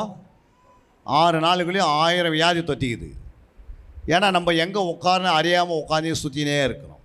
நீ வேலை மேலே இருந்தாலும் கர்த்தருடைய நாம் உயர்த்தப்படணும், நீ வீட்டில் இருந்தாலும் ஆண்டோடைய நாம் உயர்த்தப்படணும், நீ தனிமையாக எங்காவது போனாலும் கர்த்தருடைய நாம் உயர்த்தப்படணும். அல்லேலூயா. உனக்கு ஆண்டவரோடு தான் தொடர்பு இருக்கணும், எந்த மனுஷனோட தொடர்பு இல்லை. ஆண்டவரை காட்டிலையும் அந்த மனுஷன் பெரியவனாக இருந்தால் தொடர்பு வச்சுக்கலாம். அல்லேலூயா. கர்த்தரை காட்டிலும் அந்த மனுஷன் வல்லமை உள்ளனா இருந்தால் அவனை என்ன பண்ணிக்கலாம்? ஐக்கியம் வச்சுக்கலாம். ஆனால் அந்த மனுஷங்கிட்ட என்ன? கர்த்தரை காட்டிலும் அவன் குறைஞ்சு உள்ளவன். புரியுங்க? நாசில சுவாசம் உள்ள மனுஷனை நான் சொன்னார் ஆண்டவர், நம்பாதேன்னு சொன்னார். ஆனால் ஆண்டவர் சொன்னார் ஒரு வசனத்தை, பைபிளுடைய நடு சென்ட்ரு மையம் எழுதினார் ஒரு வசனத்தை. இந்த பைபிளுக்கு சென்ட்ரு பகுதி ஒரு வசனம். என்ன வசனம் அது? மனுஷனை நம்புவதை பார்க்கிலும். அப்போ மனுஷன் என்ன பண்ணக்கூடாது? வாசிங்க அந்த வசனத்தை. சங்கீதம் 118:8 வாசிங்க. அதுதான் சென்ட்ரு வசனம். மனுஷனை நம்புவதை பார்க்கிலும் கர்த்தர் பேரில் பற்றுதலாய் இருப்பதே நலம். அப்போ என்ன செய்யணும்? மனுஷன் நம்புவதை பார்க்கிலும் கர்த்தர் மேலேயே என்ன செய்யணும்? நம்பிக்கை அவர் மேலேயே வச்சுக்கணும். மனுஷனை நம்பக்கூடாது. ஏன் அப்படின்னா மனுஷன் எப்போ கை விடுவான்னு தெரியாது, காலை மாறுவான்னு தெரியாது. நேற்று வரைக்கும் உன்னோடு இருப்பாங்க, நைட்டு ஆள் காணாது போயிடுவாங்க. அல்லேலூயா. ஆனால் மனுஷன் மேல் என்ன பண்ணக்கூடாது? பற்றலாக இருக்கக்கூடாது, ஆண்டவர் மேலேயே பற்றலாக இருக்கணும். அதனால தான் சென்ட்ரல் எழுதி இந்த வசனத்தை வச்சார். இன்னொரு வசனத்தில் நீ வாசித்து பாருங்கள், பிரசங்கம் 3:17 சகல எண்ணங்களையும் சகல செய்கைகளையும் நியாயம் தீர்க்கும் காலம் இனி இருக்கிறபடியால் சன்மார்க்கனையும் துன்மார்க்கனையும் தேவன் நியாய தீர்ப்பார் என்று என் உள்ளத்தில் எண்ணினேன். அல்லேலூயா. பாருங்கள், சகல எண்ணங்கள் சகல செய்கை நியாய தீர்க்கும் காலம் இனி இருக்கிறபடியால் சன்மார்க்கனையும் துன்மார்க்கனையும் தேவன் நியாய தீர்ப்பார் என்று என் உள்ளத்தில் எண்ணினேன். அல்லேலூயா. அதனாலே நம்முடைய எண்ணங்களும் நம்முடைய செய்கையும் எப்படி இருக்கணும்? பரிசுத்தமாக இருக்கணும். அல்லேலூயா. நம்முடைய மனசில் தப்பான எண்ணம் வரக்கூடாது. தப்பான எண்ணம் கொள்கிறவருக்கு அது தப்பாக நடந்துடும். நீங்கள் நெகட்டிவாக யோசிச்சினாதீங்கன்னா நெகட்டிவ் நடந்துடும். அதனால் எப்போவுமே என்ன பண்ணணும்? பாசிட்டிவாக யோசிக்கணும். பாசிட்டிவ் எண்ணங்களை கொண்டு வரணும். நன்மை நல்லதே நினைக்கணும். ரட்சிக்கப்பட்ட நாட்கள்லேருந்து நம்ம யாருக்கு தீமை யோசிக்கவே கூடாது. புரியுதுங்களா? இந்த உலகத்தில் யாருமே நமக்கு எதிரி கிடையாது, பிசாசு தவிர. நீங்கள் யாரை பார்த்தாலும் நன்மையே சொல்லணும். அல்லேலூயா. நீ நல்லா இருப்பவங்க, உன் வாழ்க்கையில் உன் பிள்ளைக்கு ஆசீர்வதிக்கப்படும். புரியுதுங்களா? உன்னுடைய வாழ்க்கையில் மறுபடியும் நீ வீட்டை கட்டுவாய், மறுபடியும் உன் பிள்ளைகள் திருமணமாகும், நீ விழுந்தாலும் எழுந்து நிற்பாய். ஏன்னா பிசாசுக்கு நியாய தீர்ப்பு கொடுத்துட்டார், ஜட்மெண்ட் கொடுத்தாச்சு. இப்போ நமக்கு இன்னும் கொடுக்கல ஆண்டவர். அதனால் என்ன உண்டாகுது, நமக்கு டைம் கொடுத்துருக்கிறார். புரியுங்களா? விழுந்தாலும் எழுந்து நிற்பணும் வார்த்தை சொல்லியிருக்கிறார். மறுபடியும் நம்ம பிக்கப் பண்ணி என்ன பண்ணிடணும், பரிசுத்தத்திலே போயிடணும். கெட்டுப்போன இன்ஜினாக கூட இருக்கலாம், மறுபடியும் புதுப்பித்து சர்வீஸ் பண்ணி என்ன பண்ணலாம், மறுபடியும் அதை புதுப்பித்து ஓட வைக்கலாம். அல்லேலூயா. ஐயோ கெட்டுட்டு இதே சொல்லிடக்கூடாது. மறுபடியும் எழுந்து நிற்கிறதுக்கு நம்முடைய இருதயத்தை என்ன பண்ணக்கூடாது, கடினப்படுத்தவே கூடாது. அல்லேலூயா. எபேசியர் 3ஆம் அதிகாரம் 5ஆம் வசனம் ஒரு வசனங்குது, வாசிங்க. அதை நீங்கள் வாசிக்கையில் கிறிஸ்துவின் ரகசியத்தை குறித்து எனக்கு உண்டாயிருக்கிற அறிவை அறிந்து கொள்ளலாம். அல்லேலூயா. நீ இதை வாசிக்க அவருடைய அறிவில் வளர்ந்துனே இருக்கலாம். அறிவு வளர வளர வளர உன் வாழ்க்கையில் விடுதலை கிடச்சினே இருக்கும். புரியுங்களா? விடுதலை தேடி போக தேவை, விடுதலை தானாக உண்டாகும். சத்தியத்தை அறிவில் சத்தியங்களை விடுதலை ஆக்கணும். அப்போ சத்தியத்தை அறிகிற அறிவில் வளரணும். இந்த வேதத்தை விடாமல் ஒரு ஜாமக்காரனா என்ன செய்யணும், இரவும் பகலும் வேதத்தை தியானிக்கணும். பாருங்கள் எப்படி பண்ணுற ஜாமக்காரன். சங்கீதம் 119ஆம் சங்கீதத்தில் 62ஆம் வசனம் சொல்லுது பாருங்கள். உமது நீதியான தீர்ப்புகளின் நிமித்தம் உம்மை துதிக்கும்படி பாதி ராத்திரிலே எழுந்திருப்பேன். அல்லேலூயா. பாதி ராத்திரியிலே எழுந்து என்ன பண்ணுவாராம், துதிப்பாரான் தாவீது. புரியுங்களா? பாதி ராத்திரியில் எழுந்து நீங்கள் துதிக்கிறீங்களா? வேறு எதெல்லாம் வரும், ஆனால் நீங்கள் பாதி ராத்திரியில் வந்து ஒரு 10 பாடலை பாடுங்க, நல்ல ஆண்டவர் துதிங்க. துதிக்க துதிக்க துதிக்க பிசாசு என்ன பண்ணுவான், அந்த எல்லை விட்டு ஓடிப்பிடுவான். அல்லேலூயா. இன்னொரு வசனம் கூட ஆண்டவர் சொல்கிறாரு, சங்கீதம் 134:1 சொல்லுகிறார் பாருங்க. இதோ ராக்காலங்களில் கர்த்தருடைய ஆலயத்தில் நிற்கும் கர்த்தரின் ஊழியக்காரரே, நீங்கள் எல்லோரும் கர்த்தரை சோஸ்தரியுங்கள். அல்லேலூயா. ராக்காலங்கள் என்ன சொல்ற, ராக்காலங்களில் கர்த்தருடைய ஆலயத்தில் நிற்கும், கர்த்தருடைய ஆலயத்தில் நிற்கும் கர்த்தரின் ஊழியக்காரரே. கர்த்தருடைய ஊழியக்காரன். ராக்காலத்தில் தான் வந்து என்ன பண்ணோம், இதோ ராக்காலம் பகல் காலம் வருகிறது. ஆனால் ராக்காலத்தில் கர்த்தருடைய ஊழியக்காரன் என்ன பண்ண, நீங்கள் எல்லாம் நிற்கணும். அல்லேலூயா. நின்று ஆண்டவரை நல்லா துதிக்கணும், ஆண்டோடைய நாமத்தை மகிமைப்படுத்தணும். ஏன் துதிக்கணும் ஆண்டவர் சொல்கிற சங்கீதம் 96:13 சொல்கிறது, அவர் வருகிறார், அவர் பூமியை நியாயத்திற்க வருகிறார், அவர் பூலோகத்தின் நீதியோடும் ஜனங்களை சத்தியத்தோடும் நியாயத்தீர்ப்பார். அவருடைய நியாயத்தீர்ப்பு எப்படி இருக்குமா, நீதியோடு இருக்கும், சத்தியத்தோடு இருக்கும். நீதி உலகத்தோடு, சத்தியம் நமக்கோடு. புரியுங்களா? நம்ம இடத்துல சத்தியத்தை கேட்பார் ஆண்டவர், அந்த சத்தியத்தின்படியே நியாயத்தீர்த்துருவார். அதனால் வந்து தேவனுடைய ஆலயத்துக்கு வரும்போது யாரையும் அற்பமாக நினைக்கக்கூடாது, யாரையும் குற்றவாளியாக நினைக்கக்கூடாது. நமக்கு கொடுக்கப்பட்ட ஆண்டவர் ஒரு சமயம் கொடுத்தாரு, ரட்சிப்புன்னு கொடுத்தாரு, சண்டே ஒன்று கொடுத்துருக்கிறாரு. அடுத்த வாரம் இருப்பான்னு யாருக்குமே தெரியாது. புரியுங்களா? யாருக்கு தெரியும், அவர் சித்தத்தை செய்கிறவங்க மட்டும்தான் தெரியும் அடுத்த வாரம் இருப்பான்னு. மோசே அடுத்த வாரம் இருப்பாரே இல்லையான்னு யாருக்கு தெரியும்? மோசேக்கு தெரியும். மோசே நீ என்ன பண்ண பாரு, மரணம் ஒன்று சந்திக்க போகுது, நீ என்ன பண்ணு, ஆயத்தமாயிடு, நீ கானானை பாரு, ஆனால் கானான் தேசத்துக்கு உள்ளே நீ போக மாட்டான்ற. தானியேலே நீ என்ன பண்ணு, போய் இளைப்பாரு, குறிப்பிட்ட நாள் வருமானு அவன் அடைப்பண்றாரு. அப்போ நீதிமான்களுக்கு பரிசுத்தமான்களுக்கு ஆண்டுட்டு கரெக்டாக பேசுவார் மரணத்தை குறித்து. மீதி வசனத்தை அறியாதவங்களுக்கு என்ன நடக்குதுன்னே தெரியாது. நீ வேதத்தை சரியாக அறியலை, ஆண்டுக்கும் உனக்கும் ஒரு கனெக்ட் இல்லைன்னா என்ன தெரியாது. மனைவிட்டு கேட்பாங்க, புருஷன் எங்கன்னு கேட்டால் அவர் எங்கேயோ போனார், எங்கே வராரு யாருக்கு தெரியும் அப்படின்வாங்க. அல்லேலூயா. ஏன்னா புருஷனுக்கு தெரியாத கணவன் இருக்கிறாங்க, கணவனுக்கு தெரியாத புருஷன் இருக்கிறாங்க. ஆனால் நம்ம மணவாளன் வர்றது மணவாட்டிக்கு தெரியணும். மணவாட்டி எடுத்துக்கொள்வது யாருக்கு தெரியும்?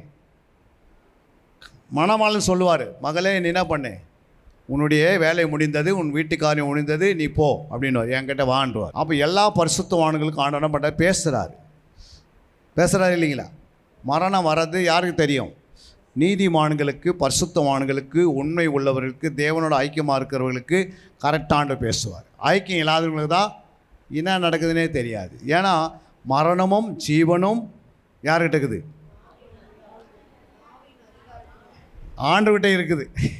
உயிர்த்தெழுதலும் ஜீவன் யார்கிட்ட இருக்குது? உயிர்த்தெழுதலும் ஜீவனை கர்த்தர் எடுக்குது.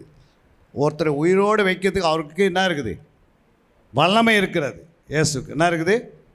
அப்போ அவரை அறிகிற அறிவு நீ அறிஞ்சினா அவர் எப்போ உயிரை எடுப்பான்னு அதுவும் தெரியும். சரிங்களா? அப்போ அதாவது சொல்ல அவர் உயிர்த்தெழுதலும் ஜீவன் என்கிட்ட இருக்கிறதுனால என்னை எல்லாமே உனக்கு எதுவும் நடக்காது. நான் சொல்லாமல் உனக்கு சரீரத்தில் எந்த கீறலே வராது, எந்த நோய்கள் வராது, எந்த வேதனைகள் வராது, எந்த சஞ்சலங்கள் வராது. ஏன்னா நீ என்னோட பேசினே இருக்கிற, நீ என்னோட ஐக்கியம் இருக்கிறதுனால உன்னை குறித்து எனக்கு நல்லா தெரியும். அல்லேலூயா. அப்போ மரணமும் அந்த உயிர்த்தெழுதலும் ஜீவனும் இயேசுக்கிட்ட இருக்கிறதுனால நமக்கு ஆண்டவர் என்ன பண்ணுவார்? நம்மோடு பேசினே இருக்கிறார், வசனத்தின் மூலமாக பேசுகிறார். அப்போ மரணமும் ஜீவனும் நாவின் அதிகாரத்தில் இருக்கிறதுனால நம்முடைய அதிகாரத்தை என்ன செய்யணும்? ஆண்டவருக்காகத்தான் பயன்படுத்தணும். இந்த நாவினால் என்ன பண்ணக்கூடாது? நாமே ஏதாவது சொல்லிடக்கூடாது. நான் இருப்பேனா இருக்க மாட்டேனாலாம் தெரியும், அப்படி இல்லை. நம்முடைய நாவு பேசணும். கர்த்தரை துதிக்க நாம் என்ன பண்ணோம்? கர்த்தரை அறிகிற அறிவில் வளருவோம். அல்லேலூயா. அப்போது வேதத்தை தேடுகிறவர்கள், வேதத்தை ஆராய்கிறவர்கள், வேதத்தை தியானம் பண்ணுகிறவர்கள், வேதத்தின்படி வாழ்கிறவர்கள், வேதத்தின்படி நடக்கிறவர்கள், வேதத்தின்படி சம்பாஷணம் பண்ணுகிறவர்கள், வேதத்துக்காக உயிரை தருகிறவர்களை கர்த்தர் ஒரு நாள் கைவிடவே மாட்டார். அல்லேலூயா. அதனால் இந்த வேத வாக்கியம் நம்ம கையில் ஒரு முறை தான் கிடச்சிருக்கிறது. கடைசி நாட்களில் பஞ்சம் வரப்போகுது வேதத்துக்கு. சத்தியத்தை அறிகிற அறிவில் வளராத ஜனங்க ஓடுவாங்க, இங்கே அங்கே அலைவாங்க. ஆனால் நம்ம சத்தியத்தில் நிலைத்திருந்தால் சத்தியம் நம்மளை பாதுகாக்கும். அல்லேலூயா. அவரால் கூடாத காரியம் ஒன்றுமே இல்லை. கடைசியாக ஒரு வசனம் 2 சாமுவேல் 13:34. ஜாமக்காரர் சேவகன் தன் கண்களை ஏறெடுத்து பார்த்தபோது இதோ அநேகம் ஜனங்கள் தனக்கு பின்னாலே மலை ஓரமாய் வருகிறதை கண்டான். அல்லேலூயா. ஜாமக்காரன் சேவகன் தன் கண்களை ஏறெடுத்து ஆண்டவரை பார்க்கும்போது இதோ அநேக ஜனங்கள் தனக்கு பின்னாலே மலை ஓரமாய் வருகிறதை கண்டான். அல்லேலூயா. அப்போ ஜாமக்காரன் ஜெபிக்கும் போது நமக்கு விரோதமாக எவ்வளோ பேர் எழும்பினாலும் தெரிஞ்சிடும். புரியுங்களா? அப்போ ஜாமக்காரர்கள் சபைக்கு தேவை. அவர்கள் என்ன செய்வோம்? ஜாமம் காத்து ஜெபிப்பார்கள். அல்லேலூயா. அதான் ஆண்டவர் சொல்கிறாரு 62:6. ஏசாயா 62:6 சொல்கிறாரு, எருசலேமே உன் மதில்களின் மேல் பகல் முழுவதும் ரா முழுவதும் ஒரு காலும் மௌனமாயிராத ஜாமக்காரரை கட்டளையிடுகிறேன். கர்த்தரை பிரசாவ பண்ணுகிறவர்களே, நீங்கள் அமெரிக்கையா இருக்கலாகாது. பாருங்க, எருசலேமே நம்மை பார்த்து என்ன கூப்பிட்றாரு ஆண்டவர்? எருசலேமே உன் மதில்கள் மேல் பகல் முழுவதும் ரா முழுவதும் ஒரு காலமும் மௌனமாயிராத ஜாமக்காரர்களை கட்டளையிடுகிறேன். கர்த்தரை பிரஸ்தாபம் பண்ணுகிறவர்களே, நீங்கள் அமெரிக்கா இருக்கலாகாது. நம்ம அமெரிக்கா இருக்க முடியுமா? அமைதியாக இருக்க முடியுமா? இருக்கவே முடியாது. அப்போ இரவும் பகலும் கர்த்தர் என்ன பண்ண போகிறாரு? ஜாமக்காரர்களை இந்த சபையில் எழுப்ப போகிறாரு. அல்லேலூயா. எத்தனை பேர் விசுவாசிக்கிறீங்க? நீங்கள் ஜாமக்காரனா இரவும் பகலும் ஜெபம் பண்ணோம். இந்த பட்டணத்துக்காக செபிக்கணும். ஆண்டவர் கேட்பார், நம்மளை கணக்கு கேட்பார். நான் உனக்கு டைம் கொடுத்தேன் இந்த பட்டணத்துக்காக, இந்த பட்டணத்துக்கு கலெக்டருக்காக ஜெபம் பண்ணியா? எத்தனை முறை கலெக்டர் பேர் சொன்னேன்? அல்லேலூயா. கலெக்டருக்கு நேரடியாக போய் சுவிசேஷம் அறிவித்தியா?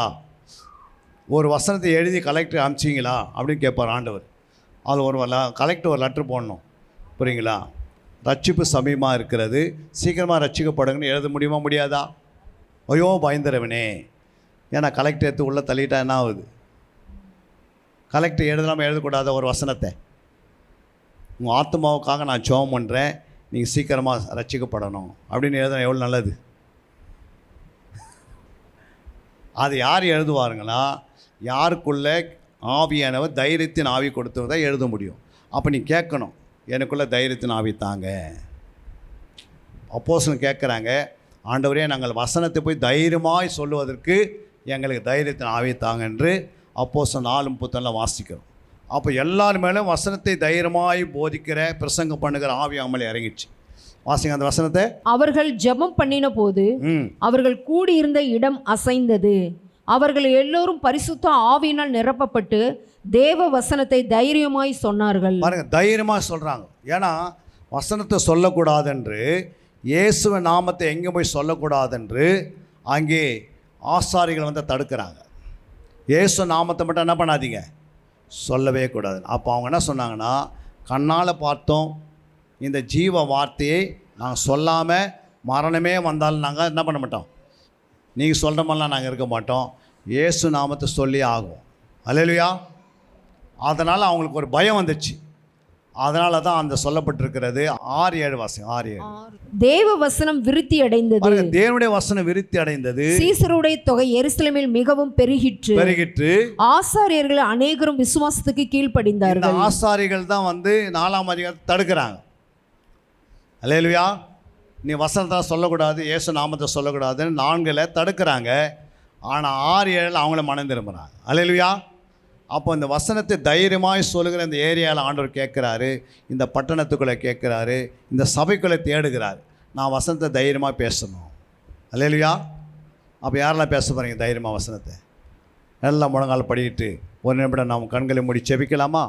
கொடுக்கப்பட்ட நேரங்கள், கர்த்தர் கொடுத்த இந்த 12 மணி நேரம் ஜெபத்தில் வந்து கர்த்தர் நிறைய பேசினார். அல்லேலூயா. இன்றைக்கி நிறைய ஊழியர்களை கர்த்தர் கொண்டு வந்தார். அநேக ஜெப குறிப்பை ஏறெடுத்தோம். நிறைய சீடனை குறித்து, ஜாமக்காரனை குறித்து, யுத்த வீரனை குறித்து நிறைய சத்தியங்களை கேட்டோம். போய் வீட்டில் போய் தியானம் பண்ணுங்கள், ஆராய்ந்து பாருங்கள், அதை தேடி வாசிங்க. நீங்கள் நேரத்தை கொடுத்தா ஆண்டவர் உங்களை ஆசீர்வதிப்பார். நீங்கள் அதுக்கு நேரத்தை கொடுத்தா உங்களுடைய குடும்பம் ஆசீர்வதிக்கப்படும்.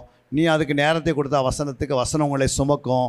அந்த வசனம் உன்னை மேலும் மேலும் உயர்த்தும். அல்லேலூயா. உயர்த்தமா உயர்த்தாதா? உயர்த்தும். அல்லேலூயா. அப்போது ஆண்டவர் வந்து என்ன செய்வார், நம்மளை உயர்த்துகிறவர். அல்லேலூயா. உயர்த்துகிறது எல்லாம் அந்த வசனம் தான். எல்லாம் கண்களை மூடி அப்படியே ஜெபிக்கலாமா? எல்லாம் சோத்திரம் பண்ணுங்க பார்க்கலாம். கொஞ்சம் நேரம் கேட்ட வசனத்தின்படி, ஆண்டவரே இந்த வசனத்தை நான் கேட்டேன், ஒரு நல்ல ஜாமக்காரனாக இந்த சபைக்கு நான் உருவாக்கப்பட வேண்டும். கேட்ட வசனத்தை ஒரு காதலை கேட்டு மறு காதலை விடுவதுக்காக இல்லை, இந்த வசனத்தின்படி வாழணும், என்னை ஒப்பு கொடுக்குறான்ப்பா அப்படின்னு கேளுங்க பார்க்கலாம். கேளுங்க, ஆண்டவரே இந்த வசனத்தின்படி நான் வாழ வேண்டும், வசனத்தின்படி எனக்குள்ள அந்த கிரிகள் நடக்க வேண்டும். ஒரு முறை தான் அந்த வாழ்க்கை, இதுக்கு பிறகு இந்த சரித்திர வாழ்க்கை பார்க்க முடியாது. நம்ம இந்த வாழ்க்கை நம்மை ரட்சித்த ஆண்டவருக்கு முன்பாக நாம் பரிசுத்தமாக ஜீவிப்பதற்கு குறைகள் இருக்கலாம், குற்றங்கள் இருக்கலாம். ஆண்டவர்கிட்ட கேட்ட, ஆண்டவரே என்னை மன்னிச்சிடுங்க, இனிமேலாவது நான் வேதத்தை இரவு பகலும் தியானம் பண்ணுவேன், இனிமேலாவது இந்த வேதத்தை நான் ஆராய்ந்து பார்ப்பேன். நீ சொல்லிட்டு போயிருக்கிறீர், என் வேத வாக்கியங்களை ஆராய்ந்து பார்க்கிறேன். நான் மனுஷனுக்கு முகத்தை பார்க்கிறான், ஆண்டவர் இருதயத்தை பார்க்கிறார். அவர் இருதயத்தை, நம்முடைய இருதயத்தில் நாம் என்ன நினைக்கிறது அவருக்கு தெரியும். அதனால் மறுபடியும் கர்த்தரோடு சேர்ந்து கொள்வது நல்லது. தாமதித்தால் நமக்கு அடுத்த நேரம் கிடைக்காது. ஆண்டவர் சொல்கிறார், ஆண்டவரே என்னை குற்றம் குறைகளை மன்னிச்சு நான் மறுபடியும் உன்னோடு இணைந்து விடணும், என் குறைகளை மன்னிச்சிடுங்க. புரியுங்களா? இந்த சுவாசம் இருக்கிற வரைக்கும் தான் நம்ம மனுஷனாக இருக்கிறோம். சுவாசம் நம்ம விட்டு போனால் டெட் பாடியாக மாறுறோம். சுவாசம் நம்ம கிட்ட கிடையாது, ஆண்டவர்கிட்ட தான் இருக்கிறது. இந்த சுவாசத்தை வைத்து 10 பேருக்குள்ளே ரட்சிப்பை நடத்துங்க. இந்த சுவாசத்தினாலே ஆண்டவரை வார்த்தையை தியானிங்க. இந்த சுவாசம் இருக்கிற வரைக்கும் நமக்கு ஆண்டவர் என்ன செய்வார், அதிகமான பலத்தை கொடுத்துனே இருப்பார். ஆண்டவரே இன்னும் என்னை உயர்த்துங்க, இன்னும் என்னை பலப்படுத்துங்க, இன்னும் என்னை உற்சாகப்படுத்துங்க, இன்னும் உம்முடைய நாமத்தை மற்றவங்களுக்கு சொல்லுவதற்கு, மற்றவங்களுக்கு போய் சுவிசேஷம் அறிவிப்பதற்கு, நான் 1 மணி நேரம் ஜெபிப்பதற்கு, உம்முடைய வேதத்தை நல்லா நேசிப்பதற்கு, அதற்காக என் நேரத்தை ஒதுக்குறேன்னு சொல்லி நீ வாயை திறந்து சொல்லி ஆண்டவர்கிட்ட ஒப்புர ஆகிடுங்க. ஏன்னா ஒப்புர ஆகிற நேரம் இது.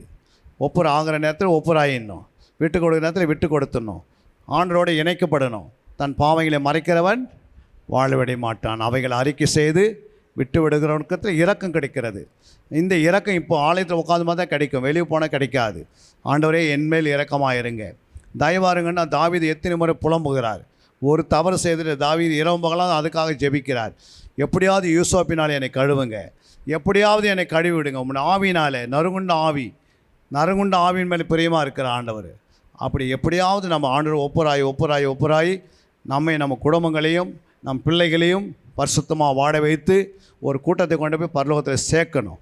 ரீகாராபாலா ஷக்கலாதி ரீகாராபா. கர்த்தருடைய மகிமை உண்மையிலே இறங்கி வரும்.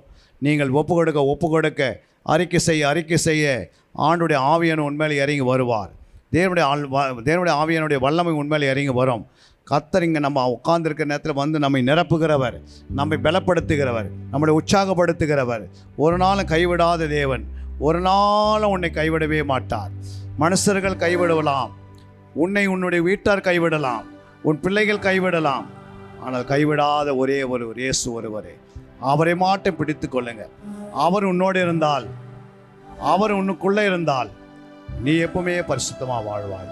உன் வாய் பரிசுத்தமாக இருக்கும், உன் பேச்சு பரிசுத்தமாக இருக்கும், உன் வார்த்தைகள் பரிசுத்தமாக இருக்கும், உன் எண்ணங்கள் பரிசுத்தமாக இருக்கும், உன் நினைவுகளெல்லாம் பரிசுத்தமாக இருக்கும், உன் யோசனைகளாம் பரிசுத்தமாக இருக்கும், உன் கிரியைகளெல்லாம் பரிசுத்தமாக இருக்கும், உன் நடத்தையெல்லாம் பரிசுத்தமாக இருக்கும், உன் செய்களாம் பரிசுத்தமாக இருக்கும்.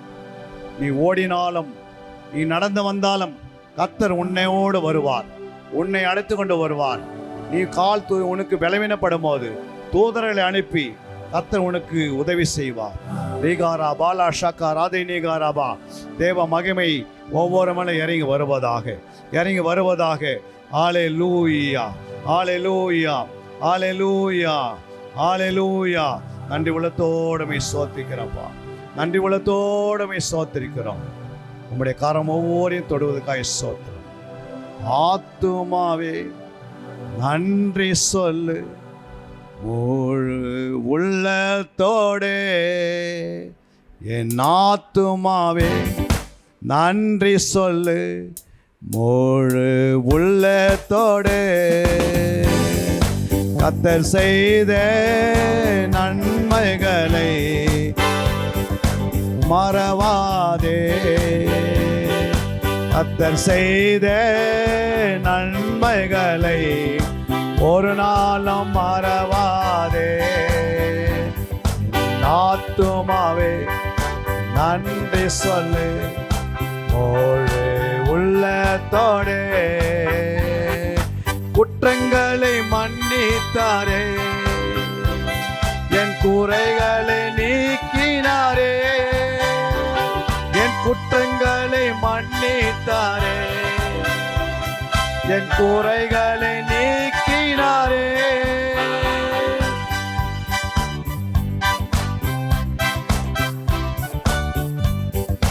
சத்தமா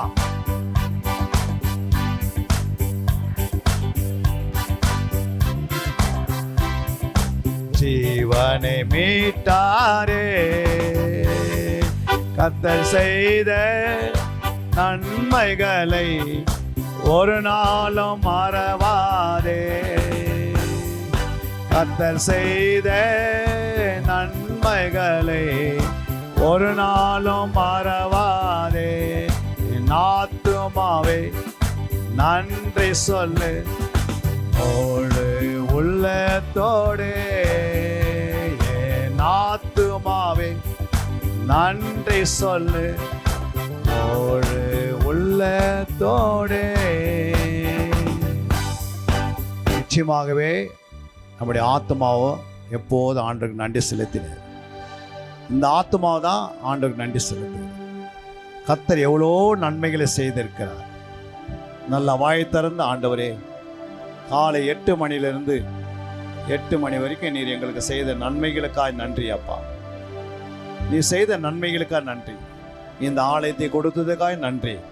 ஒரு நல்ல மேய்ப்பனை கொடுத்ததுக்காக நன்றி. எனக்கு கற்றுக் கொடுக்க, எனக்கு ஒரு நல்ல ஆலோசனை கொடுக்க, எனக்கு நல்ல புத்திகளை சொல்ல நல்ல மூப்பர்களை கொடுத்ததுக்காக நன்றி. ஆண்டவர் ஜெபிப்பதற்கு நல்ல ஒரு நேரத்தை கொடுத்த நன்றி. நம்முடைய வசனத்தை காலையிலேருந்து இது வரைக்கும் கேட்பதற்கு எங்களுக்கு செய்த எல்லா நன்மைகளுக்கு நன்றி. ஆண்டவர் அநேக பிள்ளைகளை கொண்டு வந்தீர், அநேக ஊழியர்களை கொண்டு வந்தீர். இன்று வர தடப்பட்ட பிள்ளைகளுக்காகவும் நாங்கள் வேண்டிக் கொள்கிறோம். அடுத்த முறை இது மாதிரி ஒரு 12 மணி நேரம் வைக்கும் போது நாங்கள் சபையோடும் குடும்பத்தோடும் பிள்ளைகளோடும் நாங்கள் வந்து காலையிலேருந்து 12 மணி நேரம் புசியாமல் குடியாமல் கர்த்தரையே சார்ந்து வாழும். கர்த்தர் ஜீவனை கொடுக்கிறவர், பிழைப்பை கொடுக்கிறவர், அவர் நம்மை உருவாக்குறவர். நம் குறைகளை நிறைவாக மாற்றுகிறவர். நிறைவான வருவதும் அது, குறைவானது ஒழிந்து போகும். நீங்கள் இங்கிருந்து போகும்போது ஒரு அற்புதத்தை கர்த்தர் செய்வார். உங்களுடைய கால்கள் வீட்டில் போய் நிற்பதுக்கு முன்பாக, உங்களுடைய பாதங்கள் வீட்டில் போய் நிற்பதுக்கு முன்பாக ஒரு அற்புதம் நடக்கும், ஒரு அதிசயம் நடக்கும். வந்தவர்கள் வீணா போகவே முடியாது. கர்த்தருடைய வல்லமை இந்த வாசற்படியில் நின்று கொண்டிருக்கிறது. தன் தூதரை கர்த்தர் கட்டளையிட்டிருக்கிறார். கர்த்தர் சொல்கிறார், நீ வெறுமையா போகவே முடியாது. ஒரு அற்புதம் நடக்கும். இந்த ஜெபத்துக்கு பிறகு ஒரு அதிசயத்தை கர்த்தர் செய்வார். உங்க குடும்பத்தில் ஒரு அதிசயம் நடக்கும். அதை நீ ருசி பார்த்து அடுத்த வாரம் வரும்போது நீங்கள் சாட்சி கொடுப்பீர்கள். கர்த்தருடைய ஆவியானவர் சொல்லி இருக்கிறார். கர்த்தருடைய ஆவியானவரை அதை நிறைவேற்றுவார். கர்த்தருடைய ஆவியானவரை அதை உயர்த்துவார். உங்களை ஒரு நாள் வெட்கப்பட்டு போக விட மாட்டார். வந்த ஒவ்வொரையும் பேர் பேராக கர்த்தர் ஆசீர்வதித்து வழிநடத்துவதற்காக ஸ்தோத்திரம். காலையிலிருந்து இது வரைக்கும் கர்த்தர் நம்மோடு பேசின வார்த்தைகளுக்காக நன்றி அப்பா. எங்களை தாழ்த்தி அர்ப்பணிக்கிறோம். துதி கன மகிமை உமக்கு ஒருவருக்கே ஏறெடுக்கிறோம். இயேசுவின் நாமத்தினாலே பரிசுத்தாவின் ஒத்தாசையில் ஜெபிக்கிறோம் எங்கள் ஜீவன் நல்ல தகப்பனே. எல்லா கரங்களை தட்டி தேவநாமத்தை மகிமைப்படுத்துவோம். ஹல்லேலூயா. எல்லாரும் எழுந்து நிற்போமாக. பரிசுத்த ஆவியானவர் ஆமென். இந்த நாள் ஆமென், இந்த நேரம் வரைக்கும் கர்த்தர் நம்மை நடத்தி வந்தார். எல்லோருக்கும் ஆமென் கரங்களை உயர்த்தி நன்றி செலுத்துவோமாக. ஆமென் ஸ்தோத்திரம். அநேக ஊழியர்கள் ஆமென் நம் நடுவே வந்து தேவன் ஆமென் ஸ்தோத்திரம் கர்த்தர் நம்மை பலப்படுத்தி கொண்டே இருக்கிறார். தேவன் நம்மை பலப்படுத்தினார். ஆண்டவரே உமக்கு நன்றி அப்பா. கரங்களை உயர்த்தி எத்தனையோ பேருக்கு கிடைக்காத ஸ்லாக்கியத்தை ஆண்டவரே நீங்கள் எனக்கு கொடுத்தீங்களே அப்பா. ஆண்டவரே ஸ்தோத்திரம் என்று சொல்லுங்க. எல்லாரும் மனதார நன்றி என்று சொல்லுங்க. ஆமென். உள்ளத்தின் ஆழத்திலிருந்து நிறைவாய் ஆண்டவரே ஆமென் ஸ்தோத்திரம் உம்முடைய வேதத்தில் உள்ள ஆண்டவரே மகிமையை ஆண்டவரே வெளிச்சத்தை கர்த்தர் எங்களுக்கு கொடுத்ததற்காய் நன்றி அப்பா. ஆண்டவரே நீங்க என்னோடு பேசினதற்காய் நன்றி. என்னை பலப்படுத்தி ஆண்டவரே ஸ்தோத்திரம் என்னை அபிஷேகித்து ஆவியின் வரங்களினால் ஆண்டவரே நீர் எங்களை நிறைத்ததற்காய் நன்றி என்று சொல்லுங்க. நல்ல சத்தமாய் ஓ தேங்க்யூ ஹோலி ஸ்பிரிட். பரிசுத்த ஆவியானவரே நீர் ஆண்டவரே ஸ்தோத்திரம் அப்பா. இந்த ஆண்டவரே இந்த 12 மணி நேரமும் ஆண்டவரே எப்படி போனதே என்று சொல்லி எங்களுக்கு தெரியலப்பா. கர்த்தருடைய மகிமையிலே நாங்கள் நிற்கும் போது தேவ மகிமையினால் எங்களை நிறைத்தருளி இம்மட்டும் ஆண்டவரே எங்களை வழி நடத்தின வந்தவர் ஆண்டவரே ஒவ்வொரு நாளும் கர்த்தருடைய சமூகத்திலே ஆண்டவரே ஒரு மோசையை போல, ஒரு எலியாவை போல, ஒரு எஸ்தரை போல, ஒரு தெபொராளை போல, ஒரு மொர்தெகாயை போல தேசத்திற்காக ஆண்டவரே எங்கள் பட்டணத்திற்காக ஓ திறப்பிலே நிற்க, தேவனுடைய சமூகத்திலே நிற்க, தேவனுடைய வார்த்தையை ஆண்டவரே வேதத்தை ஆராய்ந்து ஆண்டவரே ஸ்தோத்திரம் அப்பா ஒரு எஸ்ராவை போல ஆண்டவரே எங்களை ஆண்டவரை பக்குவப்படுத்திக் கொள்ள எங்களுக்கு கிருபை தருவீராக. நீர் எங்களோடு ஆண்டவரே எங்கள் மத்தியிலே கொண்டு வந்த தேவதாசர்களை கத்த நீர் எங்கள் மத்தியிலே எடுத்து பயன்படுத்தினதுக்காக நன்றி என்று சொல்லுங்க. ஆவியானவரே எங்களை ஆண்டவரே ஸ்தோத்திரம் அப்பா தேவனுடைய ஊழியர்களை கர்த்தர் எங்கள் மத்தியிலே எங்கள் சபையிலே கர்த்தர் நீர் கொண்டு வந்து பயன்படுத்தின கிருபைக்காய் நன்றி. அவர்கள் மூலமாய் கர்த்தர் இன்னும் அநேக லட்சங்களுக்கு ஆண்டவரே பயனுள்ள பாத்திரமாய் ஆண்டவரே அநேக தேசங்களுக்கு அநேக மாநிலங்களுக்கு அவர்களை கர்த்தர் நீர் ஆண்டவரே ஓ அழைத்து சென்று தேவனுடைய நாமத்தை தேவனுடைய வார்த்தையை இன்னும் அதிகமாய் ஆண்டவரை பிரஸ்தாபப்படுத்துகிற ஆண்டவரே ஸ்தோத்திர கிருபை தாங்க ஆண்டவரே பலனை தாங்க சுகத்தை தருவீராக. ஆண்டவரே அருமையான பாஸ்டர்காய் ஸ்தோத்திரிக்கிறோம். ஆண்டிகாய் ஸ்தோத்திரம். ஆண்டவரே அருமையான தம்பி ஜோசுவாக்கா ஸ்தோத்திரம். ஆண்டவரே சென்னையில் இருந்து வந்து கர்த்தர் ஆண்டவரே எங்க பட்டணத்தில் வந்து தேவனுடைய நாமத்தை உயர்த்தின ஆண்டவரே தேவ மனிதரை கர்த்தர் எடுத்து இன்னும் அநேக லட்சங்களுக்கு ஆண்டவரே பயனுள்ள பாத்திரமாய் குடும்பத்தை கர்த்தரை மகிமைப்படுத்துவீராக. அவர் தேவைகளை கர்த்தரை சந்திப்பீராக. சபையாய் சேர்ந்து அவர்களை ஆசீர்வதிக்கிறோம். ஆண்டவரே ஸ்தோத்திரம் அப்பா. இன்னும் ஆண்டவரே ஸ்தோத்திரம் இன்னும் நாங்களும் ஆண்டவரே அநேக ஆயிரங்களுக்கு லட்சங்களுக்கு ஆண்டவரை எடுத்து பயன்படுத்த எங்களையும் ஆண்டவரை தகுதிப்படுத்துவீராக, பயன்படுத்துவீராக. ஆண்டவரே தேவனுடைய மகிமையினால் ஒவ்வொரு பிள்ளைகளுக்காய் ஜெபிக்கிறேன். இந்த ஆண்டவரை கூட்டம் பிள்ளைகளை வரும் நாட்களிலே கர்த்தர் நீர் மகிமையாய் ஆண்டவரே இந்த பட்டணத்தினை ஆண்டவரை சுடர் விடுகிற ஆண்டவரை பிரகாசிக்கிற ஒரு சூரியனை போல ஆண்டவரை அநேகருக்கு வெளிச்சத்தை கொடுக்கிற பிள்ளைகளாய் கர்த்தர் நீ மகிமைப்படுத்த போகிறதுக்காய் நன்றி. இந்த ஆண்டவரே இந்த நேரத்தை கர்த்தர் நீர் எங்களுக்கு கொடுத்ததற்காய் நன்றி. ஆண்டவரே இந்த ஆலயத்தில் கர்த்தருடைய மகிமையினால் நீ நிறைத்து கொண்டிருப்பதற்காய் நன்றி அப்பா. இப்படி பிரசன்னம் எவ்வளோ மேலானதப்பா. நீர் எங்களை ஆண்டவரை ஆசீர்வதித்து மகிமைப்படுத்துறதுக்காய் நன்றி. வந்த ஒவ்வொரு பிள்ளைகளையும் கர்த்தர் நிறைவாய் ஆசீர்வதித்து வழி நடத்த ஆண்டவரை வழி நடத்தி கொண்டு இருப்பதற்காக நன்றி. இன்னும் மாறாத தேவ பிரசன்னம், தேவனுடைய வல்லமை, தேவனுடைய கிருபை, தேவனுடைய வார்த்தை பிள்ளைகளை ஆளுகை செய்யட்டும். எல்லா நாமத்திற்கு மேலான நாமமுடைய இயேசு கிறிஸ்துவின் நாமத்து மூலம் ஜெபிக்கிறோம் நல்ல பிதாவே, ஆமென். எல்லாரும் சேர்ந்து சொல்லுவோம். என் ஆத்துமாவே கர்த்தரை ஸ்தோத்திரி, என் முழுவதுமே அவருடைய பரிசுத்த நாமத்தை ஸ்தோத்திரி. என் ஆத்துமாவே கர்த்தரை ஸ்தோத்திரி, கர்த்தர் செய்த சகல உபகாரங்களை மறவாதே. ஆமென். நம்முடைய கர்த்தராய் இருக்கிற இயேசு கிறிஸ்துவின் கிருபை, பிதாவாகிய தேவனுடைய அன்பும் பரிசுத்த ஆவியானுடைய அன்னியம் ஐக்கியமும் சந்தோஷமும் சமாதானமும் நம் அனைவரோடும் சகல பரிசுத்தவான்களோடும் இயேசு கிறிஸ்துவின் இரண்டாம் வருகை மட்டும் மாறாத தெய்வ பிரசன்னம், தெய்வ மகிமை எப்பொழுதும் என்றென்றும் நம் அனைவரோடும் தங்கியிருப்பதாக. ஆமென். அல்லேலூயா, அல்லேலூயா, அல்லேலூயா. ஆமென். கர்த்தர் வந்த ஒவ்வொருவரையும் ஆசீர்வதிப்பாராக. ஒருவர் வாழ்த்து சொல்லுங்கள். ஆமென். God bless you. ஆமென். அன்பிற்குரியவர்களே, சத்திய வேத ஆராய்ச்சி வித்தியாசாலை தரிசன ஊழியம் 1. வடமாநிலத்தில் 300 திருச்சபைகளை உருவாக்குதல். 2.